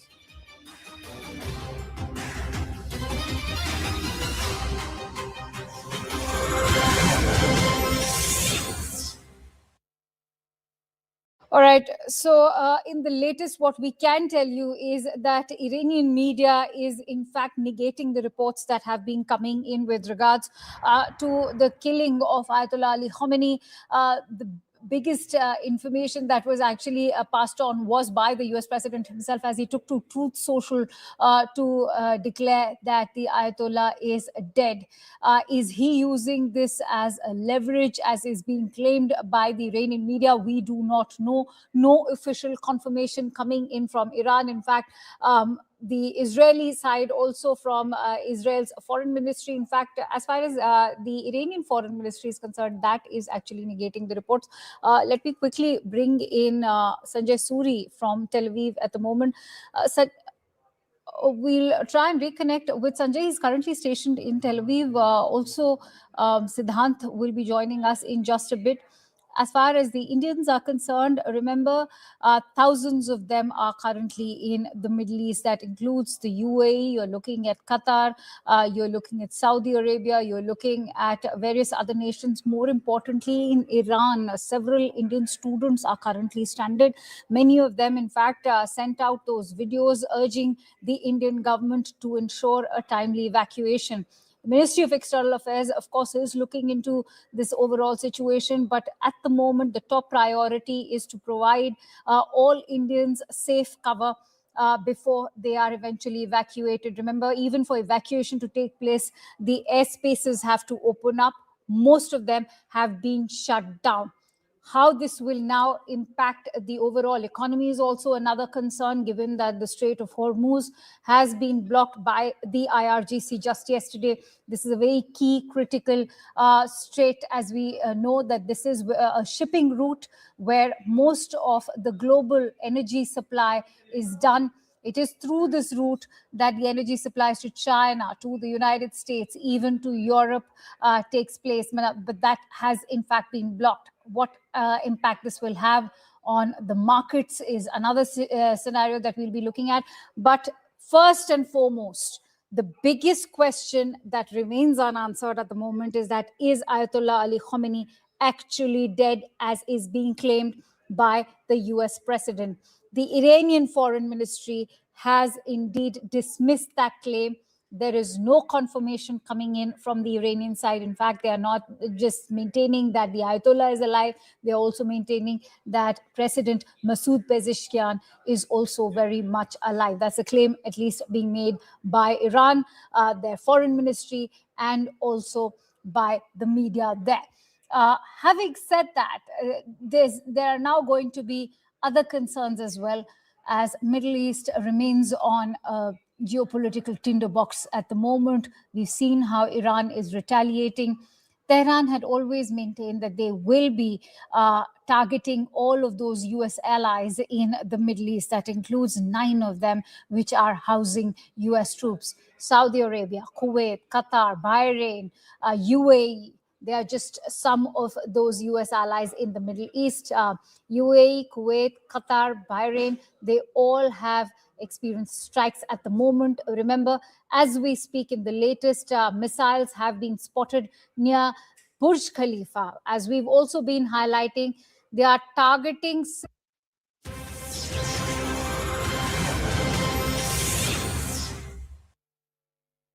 و مجددا در گذشته رهبر اعظم انقلاب رو که شهادتی است بعد از سالهای طولانی مجاهدت، تلاش و فداکاری و بیداری و جنگ با ستمکاران خداوند روح این بزرگوار رو شاد و رهروانش رو پاینده و سربلند نگه دارد. با امید پیروزی مسلمین بر کفار. Well, it was a short address, very, very short address. We'll try and get you the translation. But viewers, as you see that video, be mindful, he's in a bunker. He's at a place which is out of his comfort zone, and he is looking very frazzled. It looks like he's not slept through the night. He's not shaven. He's looking very, very desperate. And of course, distraught. Distraught, why? Because they have lost their spiritual head, their clerical head. They've also lost the seat of power at this point, and Iran is under the pump. That was President Pezeshkian and his words. There are a lot of words which are very similar because it's Farsi, and it also finds its place in our own Bolchal ke Hindi or Hindustani. He talks about sitam, he talks about coming together, he talks about prayer, and he also talks about the fact that they need to fight back together. He's hinted at revenge as a duty for all those people who are faithful Muslims. We'll play that out in a bit, but a quick check of the top lines, the headlines as we are about to hit 7 p.m. this Sunday evening. Israel Defense Forces released the video of massive strike on the IRGC headquarters, which allegedly killed not just the Supreme Leader Khamenei, but other IFGC and IRGC top brass. IDF claims 40 top commanders neutralized in less than 1 minute. Iranian strikes target Dubai's iconic Burj Al Khalifa and the Burj Hotel, along with the Dubai airport and the Jebel Ali seaport. Star Indian shuttler PV Sindhu has a narrow escape at the Dubai airport. Frenzied crowd laid siege to the US Consulate in Karachi, resulting in massive clashes with US security forces. Reports indicate at least 10 locals killed and many others injured. Protesters tried to storm the consulate in Lahore as well. In the first ever, Iran targets the Duqm airport in Oman, hitting the workers' accommodation area, having at least 2 people injured. Saudi Arabia slams treacherous attack, vows to support any measures Oman takes in response. Thousands take to the streets across several Bharatiya cities to mourn the death of Ayatollah Khamenei. Protesters also gather outside the US consulate in Chennai to protest the killing of Iran's supreme leader. Major Indian aircraft carriers, Indigo and Air India, cancelled scores of flights amid West Asia war. Thousands of flyers stranded at several airports.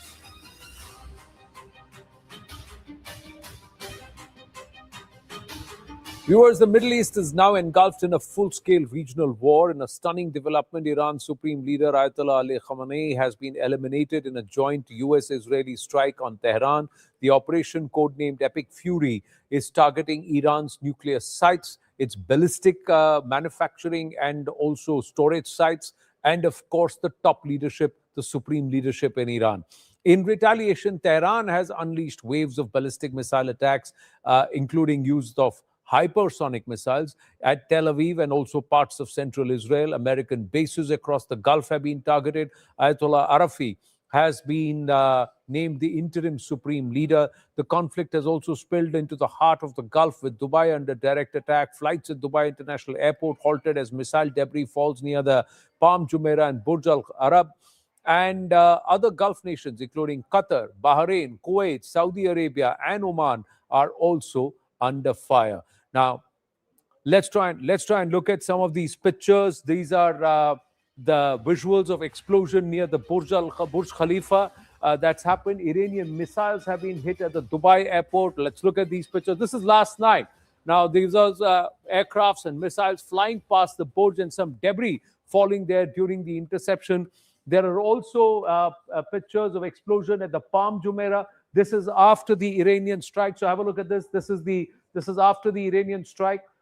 This is in Dubai. Again, there are people who recorded this and they thought that they are being attacked. That's not the case. Largely, it's been lots of debris as per the reports. And it's confirmed by the local entities in these nations also.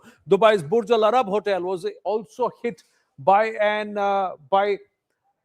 some of this debris, and the UAVs that have been neutralized, they are landing because they're off their target. Now, that is something that Tom Cooper also explained to us, viewers, that they fly in a particular height, at a particular a range, because they've got the geographic codes into them. But if there is a tall skyscraper in their path, they are not equipped to read that. And perhaps that's not been done because somebody has pushed these drones out in stress without thinking, and then just said, let's just fire them right across the Strait of Hormuz. Now, the satellite imagery of a strike at the IRGC headquarters in Tehran, oh, this has been pounded. Look at that. And the IRGC headquarters was going to be one of the targets, along with the Buzz militia bases and headquarters, because the Buzz militia is the police internally, and they would want to target the leadership. And the IRGC, with about 150,000, is the one that is the military muscle or the might internally to control things within Iran, along with the Buzz militia that's nearly about 1 million strong. So they have targeted this, and this is heavy, heavy pounding. Also, Iran has struck Israel's Beit Shemesh, and that's where there are reports which say this is not just in a civilian area. At least 5 people have died, but this could be a hypersonic missile that's being put into play here. Now let's try and understand the Strait of Hormuz, which is currently shut, and the impact that Bharat may have because of this. There is it can fuel price-driven surge in oil prices. Brent crude prices are up from $65 a barrel. That was also up because just around $60, went up to $65. It's already gone up to $73 in the recent week. 20% of global oil and liquefied natural gas, LNG, transits through the Strait of Hormuz. Bharat imports 2 million barrels daily through the Strait of Hormuz. 50% of India's crude imports come through this route. 13% of non-oil Indian export to the Gulf is also through this route, and there is a macro pressure on the Indian economy that is likely to go up if this continues, viewers. So let's try and understand the Strait of Hormuz. We'll try and also call out that image of the parking jam that is happening around the Strait of Hormuz. Now, what is the Strait of Hormuz? Tom and Adrian, I'm just going to request you to come back on. We have our guests. I'm just going to check. Lieutenant General KJS Dhillon, Tara Karta, still with us. Please jump in. We may not be able to see you from here, but you can hear us. So if you want to add, please say that I'd like to say something, and please jump in. Now, viewers, let's try and understand what is the Strait of Hormuz. Where is this? This is the Strait of Hormuz. Tom is explaining. Adrian, you can jump in from there whenever. You can come and take this chair here, and you can sit with us, and then you can add on. Okay, and then I'll bring you on here. So this is the Strait of Hormuz. You want to take this because you're going to work the. I'm going to work. Yeah. Okay. Now. So Strait of Hormuz, 150 kilometers long. In the north is Iran. This is Oman. This is United Arab Emirates. This is Oman as well. Okay. So what is the point about the Strait of Hormuz?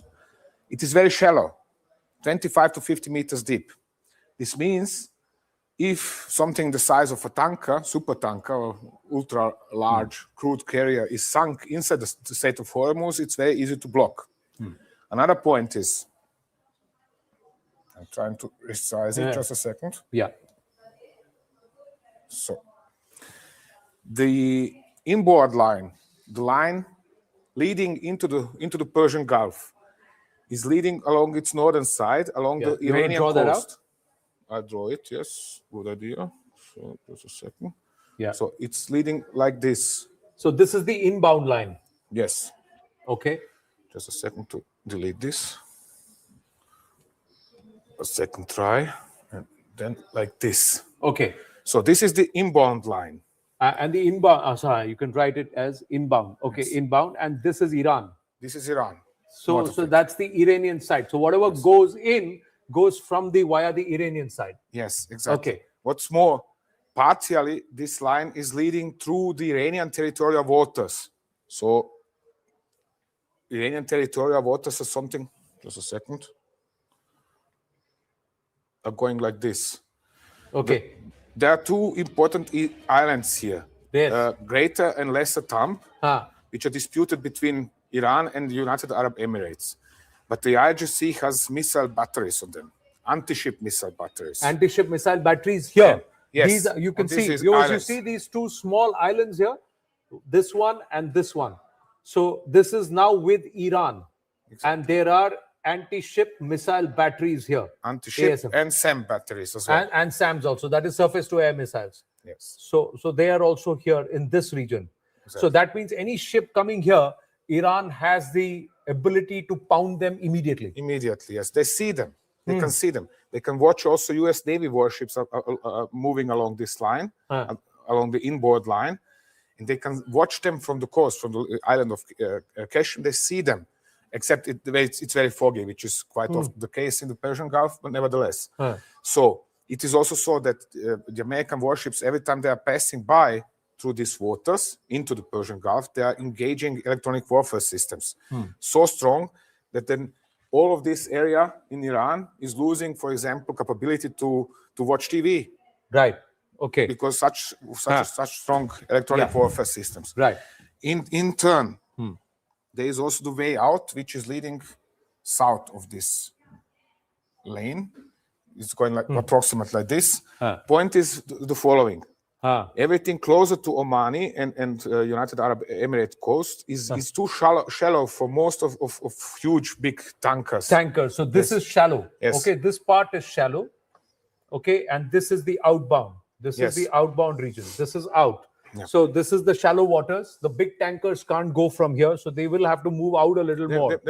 They have to move approximately north of this line. So they're going to stay out of that because line. Because of this heavy traffic. We are talking about hundreds of ships every day. There are very strict regulations about the movement of ships into the Persian Gulf and out of the Persian Gulf through the Hormuz Straits. Through the Hormuz Straits. The other thing is, and Adrian, Adrian, come. Okay. Yeah, stand. You can stand here, next to me. Stand here, right? Okay. Yeah, so come here, right next to me. Yeah, there you go. Thank you. So Adrian is an academic, so it's the first time doing so much of reality or real TV, live TV. So bear with them, viewers. Yeah, go ahead. Absolutely. So if I simply must add to what Tom said, it's even more problematic to defend these straits or to protect the maritime flow traffic, because what is more, the Iranians have also hundreds of speedboats, some equipped with anti-ship missiles, which can dash out of the coastlines and attack ships passing by. And what is more, they even have midget submarines. Midget submarines. Oh, midget submarines, the small ones. With 2 or 3 men aboard. So you have a giant tanker going above the sea level, and there may be a submarine right below. Absolutely, with perhaps a crew of 5 and 2 torpedoes. And of course, it is extremely easy for them to mine the entire area, and it is almost impossible to prevent them to do so. To prevent them from doing so, they can actually put on mines in the shallow region here. Almost here. This is very easy to block. This area. You block this, and the whole strait is blocked because of the horseshoe thing. Because it's so shallow, you need just a few. Because it's so shallow, you need just a few mines, and that's it. You sunk, for example, one ship in the Hormuz, and it's blocked. Now we've got news coming through. Lieutenant General KJS Dhillon, Tara Kartaji, the news that's coming through at this point, viewers, is that the former president of Iran, Mahmoud Ahmadinejad, is dead. That's the update that's coming through. He's also killed in the Israeli strikes. What is the impact of this, General Dhillon, even as we bring this conversation back to the Strait of Hormuz? Because currently, we'll get you that picture also by the time General Dhillon makes his comment of the whole lot of ships that are parked on either side. We'll get you that image here on the wall in a bit. Yes, but General Dhillon, yes. Tara Kartaji, yes, please. In overall, when we look at our research, right, decapitation, whether it's on terrorists or whether it's on political leaders, has had a very poor success even in the medium term. I'm not talking of long term. Usually you wind up with a guy much worse than you had to begin with, or you have a kind of blowback effect. Keeping in mind, in this case, Shias are not just restricted to Iran, not even Pakistan, where they've gone crazy. They are all over the world, and Khomeini is a leader for all of them. He's not just an Iranian leader. So there is a lot of by this decapitation strategy, therefore, is, I think, is very problematic. Kudos to Israel for its precise intelligence, for the ability that it has been, the ability it has shown. But I am looking ahead at a very, very dangerous time ahead. They're there in the US also. All the Shias there will look at him and say, our leader is gone. Yeah. Your thoughts? What is going to be the fallout of this? Fallout of this massive... Ahmadinejad, in the past, we know the history. Look, the point is following. Ahmadinejad is foremost a representative of a group of interests in Iran, which were in control of banks and insurance sector. So IGC members, former officers, former troops, who now controlled the banks and insurance sector in Iran. So it might cause us troubles in this regards. We are going to see in the coming days. Money flows. But you say something, you shared something interesting about how Iran has ensured that the money continues to flow. They seem to have moved millions of barrels of oil already out of Iran and parked it elsewhere. In the weeks before this attack on Iran, the Iranians have pumped extra oil down the pipeline to Chabahar, loaded tankers and parked them somewhere well away from Iran, so they are not attacked. And they have enough. They have filled enough tankers to continue exporting at the normal rate for at least a month, if not two. Month, if not two. So that's about how many million barrels per day? I don't know exact figures, but I remember that it was estimate was that they have pumped enough or stored enough oil in tankers for around 2 months. Perhaps 2 months. Okay, viewers, note this. So the Iranians, you'd think that you'd crunch their finances, but they have already extracted so many million barrels of oil that on a daily basis, they can continue to sell it to nations that need it in the dark market at the current rates and still continue to fund this war for themselves for at least a month, 30 days, if not for 60 days. That's what Tom Cooper is telling us. Adrian, you agree with him? It's possible? Absolutely. Yes, absolutely. It's possible. Let's just come back to the Strait of Hormuz, and Tarak Kartaji, watch this. Now, this is the image that we've got. Look at this is that entire hub. On the wall, you can see this. On the wall, you see this corner here. This is Khasab. It says Khasab here. Arpit, just come over here, and then you can see. This is Khasab here, right? You see Khasab. Now, let's look at this. This is the Khasab area. Okay, look at that. And this is that arc, viewers. Look at the number of ships which are parked here, away. And they're waiting to enter. And then there again, at the Bandar Abbas port also, there are a lot of... and then there are ships which are here. And this is where one of the tankers which is trying to enter was bombed today. We'll put out those visuals of the Omani tanker that was bombed also. Somewhere here, it was trying to enter and they bombed. Now, what does that mean? Oman was the one that was trying to negotiate peace. Oman was the one that was trying to help. Now, they bombed the Omanis also. But Oman is also housing one of the bases for the American and British troops in the Middle East. And therefore, Iranians are striking all such bases, and they are sending a clear signal: either you are with us or you are against us. And since they have permitted such a base, sorry, guys. Right. Can we just have the visuals of the Omani tanker also on the screen? That was we had the picture of the tanker ablaze. If you come back here, Adrian, Tom. Now, if this entire place is blocked, so let's say this entire place now stands blocked because the Strait of Hormuz is closed. Okay, this is where you said the bombing happened? Yes, this area. This is where tanker was bombed? Okay, let's say this tanker is bombed here. Now what's going to happen? What's the pinch that the Chinese, the Russians, India, the rest of the world is going to feel because this strait is currently blocked? Now the question, who has bought oil from whom? Okay. Because for their part, Iranians have an oil pipeline leading down to Chabahar. Sorry. Chabahar is here. Here. So the entire pipeline comes all the way up to Chabahar. So the Iranians have, this is a pipeline. So this is a pipeline all the way up to Chabahar.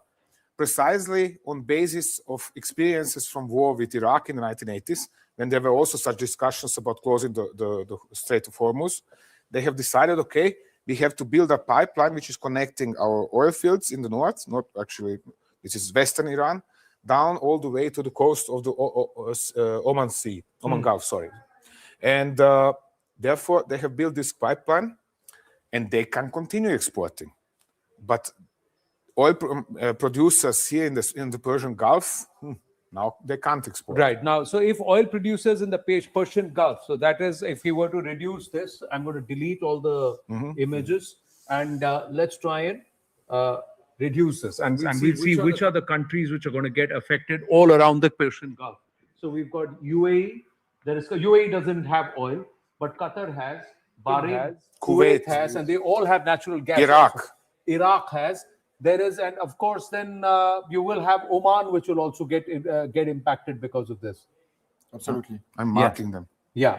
So he's marking them, and and foremost, it is enough to generate immense global pressure, because if a few tankers are burned in this area, then you can expect the price of oil worldwide to grow up drastically. And imagine the impact if you have a doubling of the price of the oil at the pump within a span of a few days, in India, in Switzerland, in Austria, everywhere. And this, of course, will entice a lot of governments to try to pressure the American and Israeli to stop this war as soon as they can. Is it going to pressure the Americans and the Israeli, or is it going to get all of these nations to gang up against the Iranians and say, just wipe them out? They can when I say the regime, not the Iranians. They can do much more, because they have no solution to be certain to clear the situation fast enough, quickly enough. Well, MJ Vinod and also Lieutenant General D.P. Pandey join us. Good evening, gentlemen, along with Taraji. Yes, Tom, and then we'll go after that. Just a short one. One shouldn't forget that the majority of population of Bahrain are Shia. One shouldn't forget that the eastern province of Saudi Arabia is majority population is Shia. So Iran has a leverage over here. They can also subvert the countries, cause troubles at home, cause sabotage at the facilities. So let's say this entire belt is largely Shia. Bahrain used to be under Iranian control until the 19th century. So, but they've attacked Manama. The Iranians have bombed Manama. Yes, that's it. But what have they bombed? A U.S. base in Manama. But is that going to shift? What's going to happen? Gentlemen, let's come back and let's take our seats as we get General Pandey. General Pandey, please weigh in. The Strait of Hormuz blocked, and we also now have, we're trying to understand the scenario. The nations are going to meet. Mahmoud Ahmadinejad is dead. Pezeshkian has just released a statement. The Arab countries are going to look at Iran's retaliation and then react to that. Is there going to be growing pressure on the Americans to back off, Americans and the Israelis? Or should we lead what the Saudis have written very carefully, where the Saudis say, whatever Oman decides, whatever UAE decides, whatever Kuwait decides, whatever Bahrain decides, we will give you our full and unhindered support.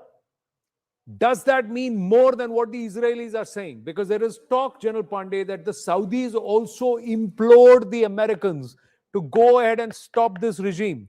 The Israelis now claim that we have stopped the Iranians from making nearly a possible 8,000 ballistics by 2027, which would have become an existential concern, not just for Israel, but for the entire region. Ji, sir.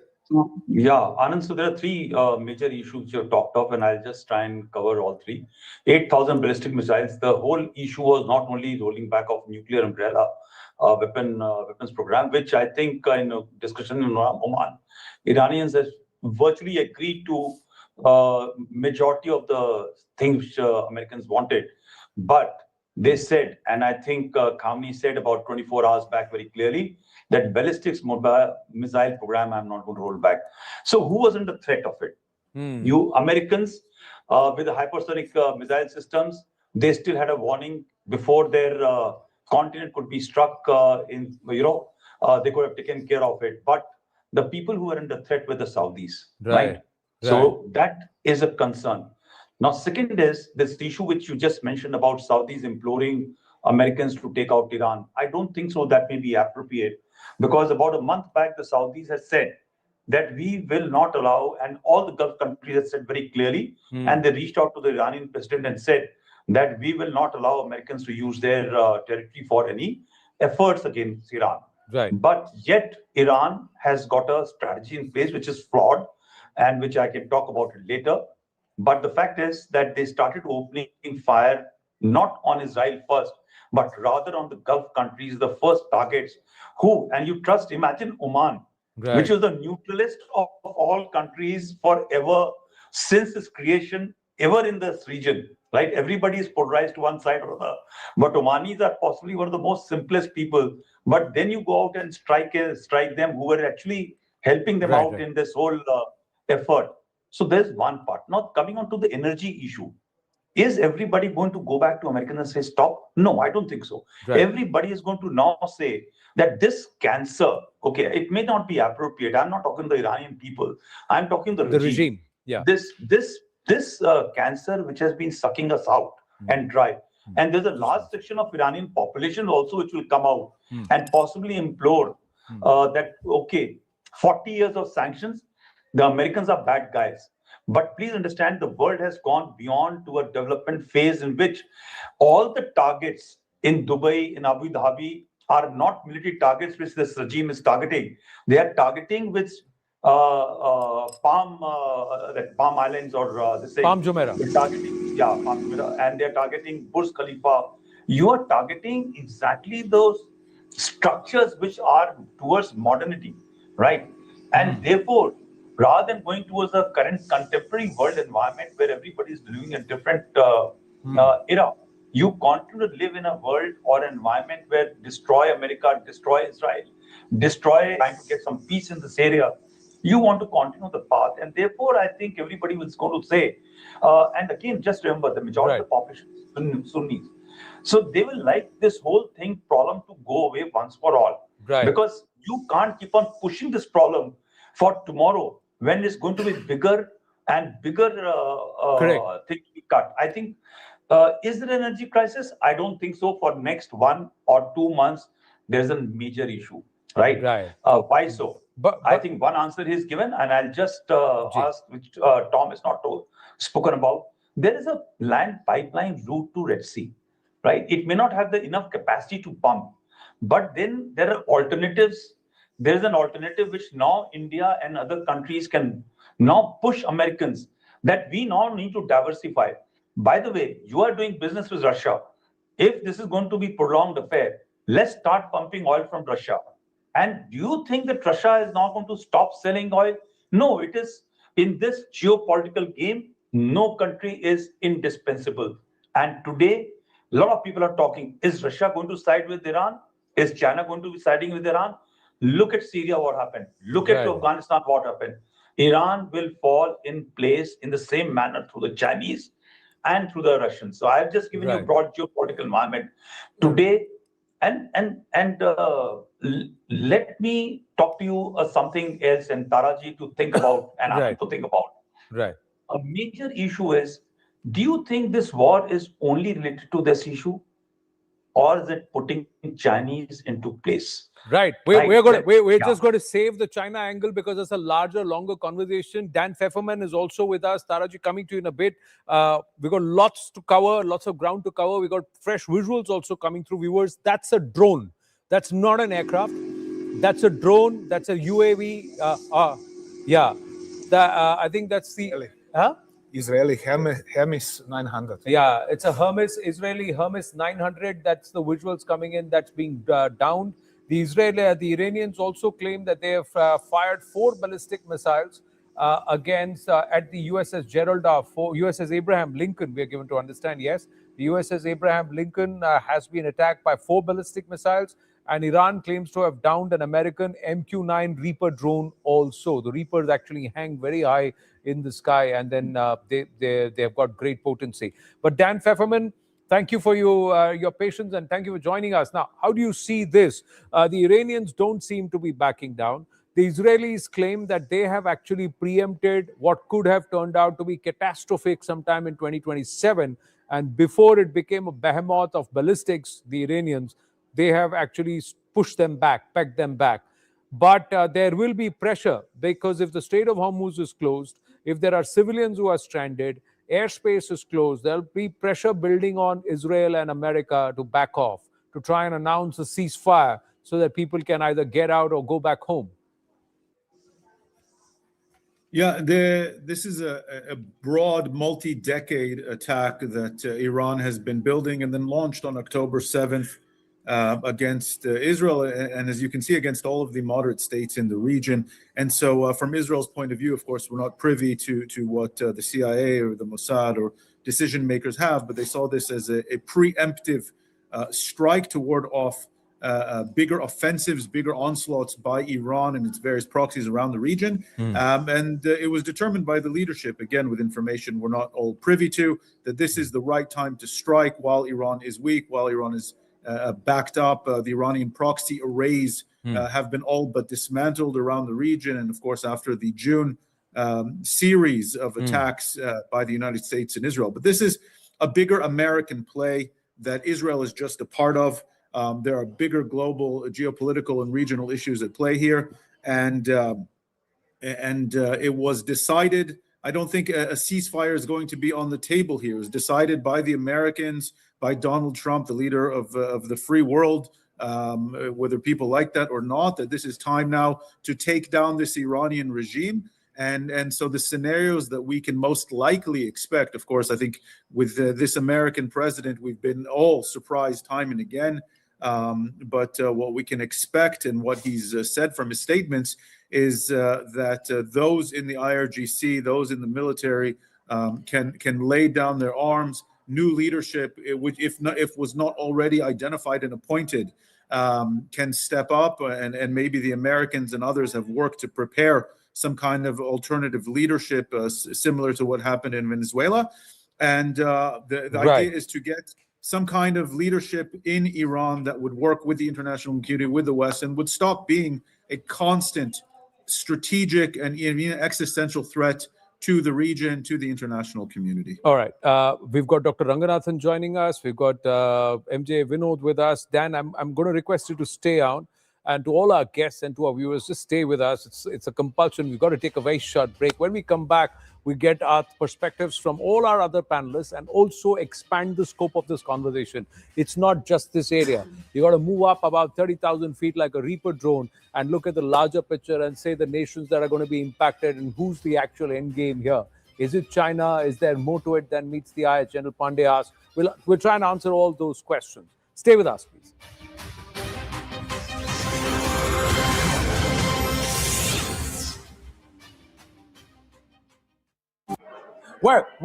Sorry, Zaka, I missed you out there. What we're going to do to our viewers, bear with us. I've got Tom Cooper here with me. We've got the wall and we've got the map. Let's try and understand how this entire strikes. How did 200 Israeli aircraft fly over the Tehran airspace, drop those bombs, and then come back? So let's game this and understand, does Tehran have no air defense system? And that too, you had the Israeli aircrafts take off from here, Tom, correct? Correct. Yeah, tell us, and how did this happen? How does this work? Yeah. Thank you. It's like this. You have the Iranian air defense system is approximately here, around Tabriz, around Tehran, and you have Qom and Esfahan and Karachi. So this is the principal area that, sorry, I forgot further south here, another one. This is the principal areas that are covered by Iranian air defense system. The Israelis now come up from Israel, fly over Syria and Iraq. Right. Like this. So that's how they cleared the airspaces in these regions so that these planes could fly.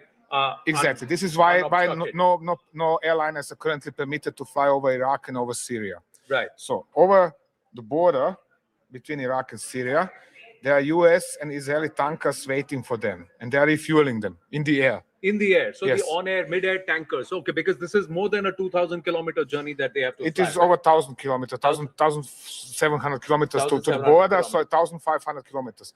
But the point is this: in order to release their missiles, they have to fly high and fast, which is spending lots of fuel. Therefore, here either the Israeli or the US tankers from bases in Saudi Arabia come up here, and they are waiting for them here in this area. So that's where the on-air refueling happens over Syria and Iraq airspace. Over Iraq. About how many thousand feet high? Well, 30,000 feet. 30,000 feet plus. Okay. So more, that depends on the weather. Right. Generally, tanker aircraft is flying higher.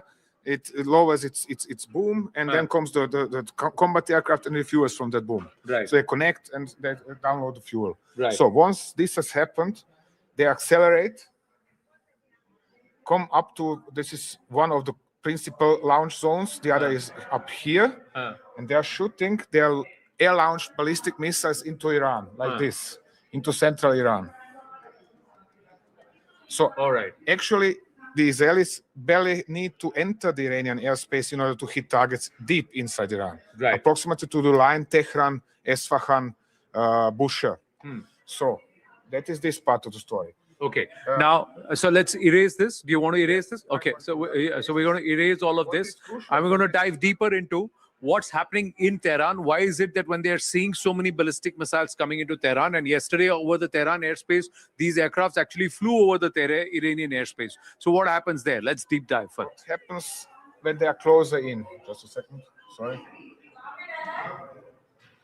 So here we have a zoom in to Iran. I said we have... You got to draw. Yeah. Go ahead. Yeah. Yeah. So, for example, let's say COM, air defense system of COM. You have short range, you have medium range, and you have long range. And that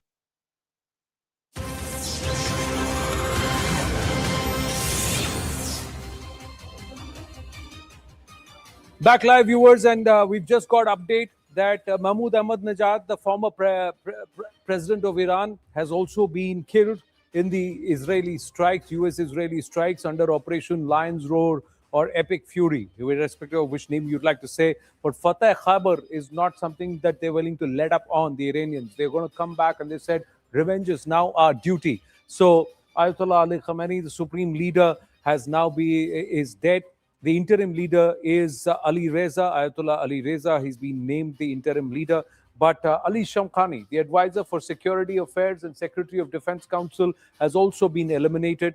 Then the next one is Mohammad Pakpor. Mohammad Pakpor is the commander of the Iranian Revolutionary Guard Corps, IRGC. In fact, the top 35-40 commanders have been killed. But Iran has democratized its leadership so much after Iraq and what happened in Iraq that they are replacing them by the minute. It's like a line assembly there for leadership to next in line to come and take charge. Mohammad Shirazi, head of the military bureau, he's dead. Aziz Nazirzadeh is also the Minister of Defense. He's also Nazirzadeh. He's also dead.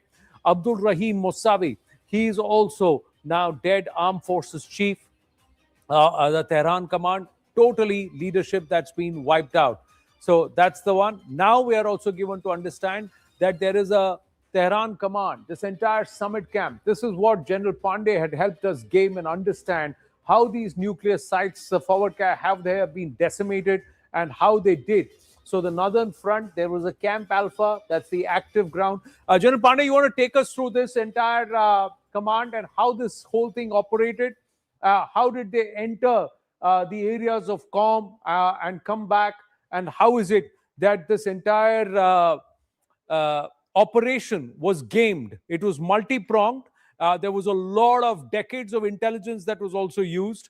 There are also these UAVs and satellites that were hovering around constantly over Iran to identify the sites, even as the ballistics were being fired from their silos, or even if there was movement of certain vehicles and people as to where they were moving.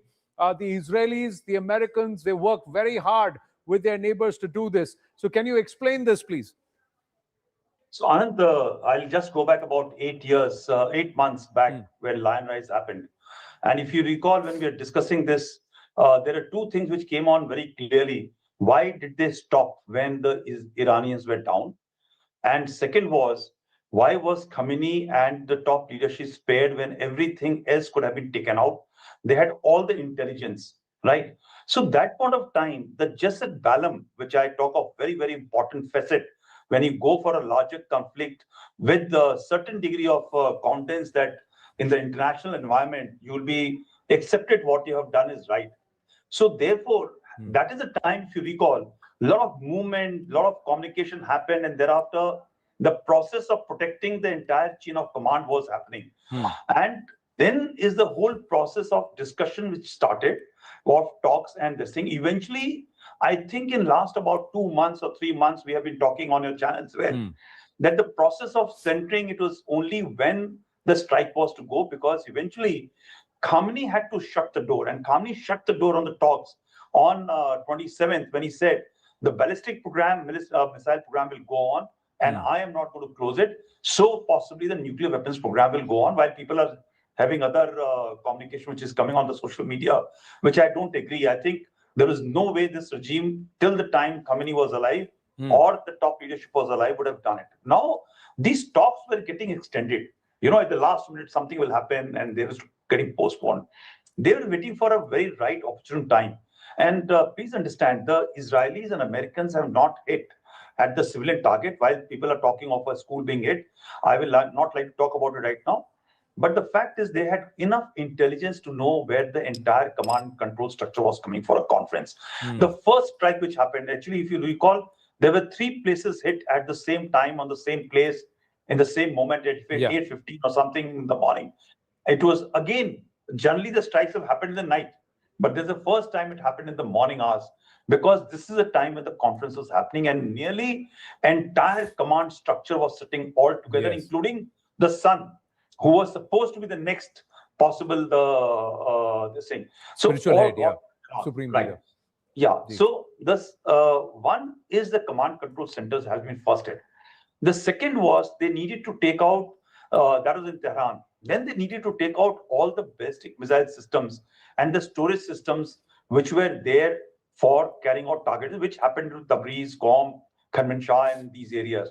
But when you look at Natanz and Isfahan, this is the place, even last time also, when Lion Rise and Midnight Hammer happened, these were the 2 out of the 4 prominent locations of nuclear enrichment sites and the holding areas and the storage sites with the labs and everything is there.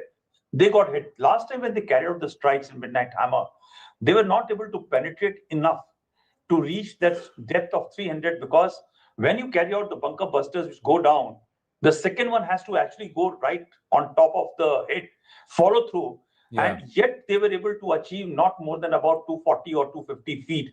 The majority, while they were collapsing, which happened, but a large amount of structures continuing to remain in the tunnels which were formed to protect themselves. And that is why, while the program got delayed by a few months, and when you say few months, and that is time, if you recall, we're talking about 7 to 8 months, and the figure which I had given was about 10 months.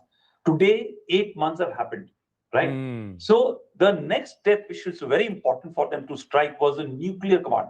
So again, I'll go ballistics, nuclear, and before that, the command control, and that is how this all strikes have taken. The third element which they are striking now, the fourth one, are the ordnance locations, the factories, the places where manufacturing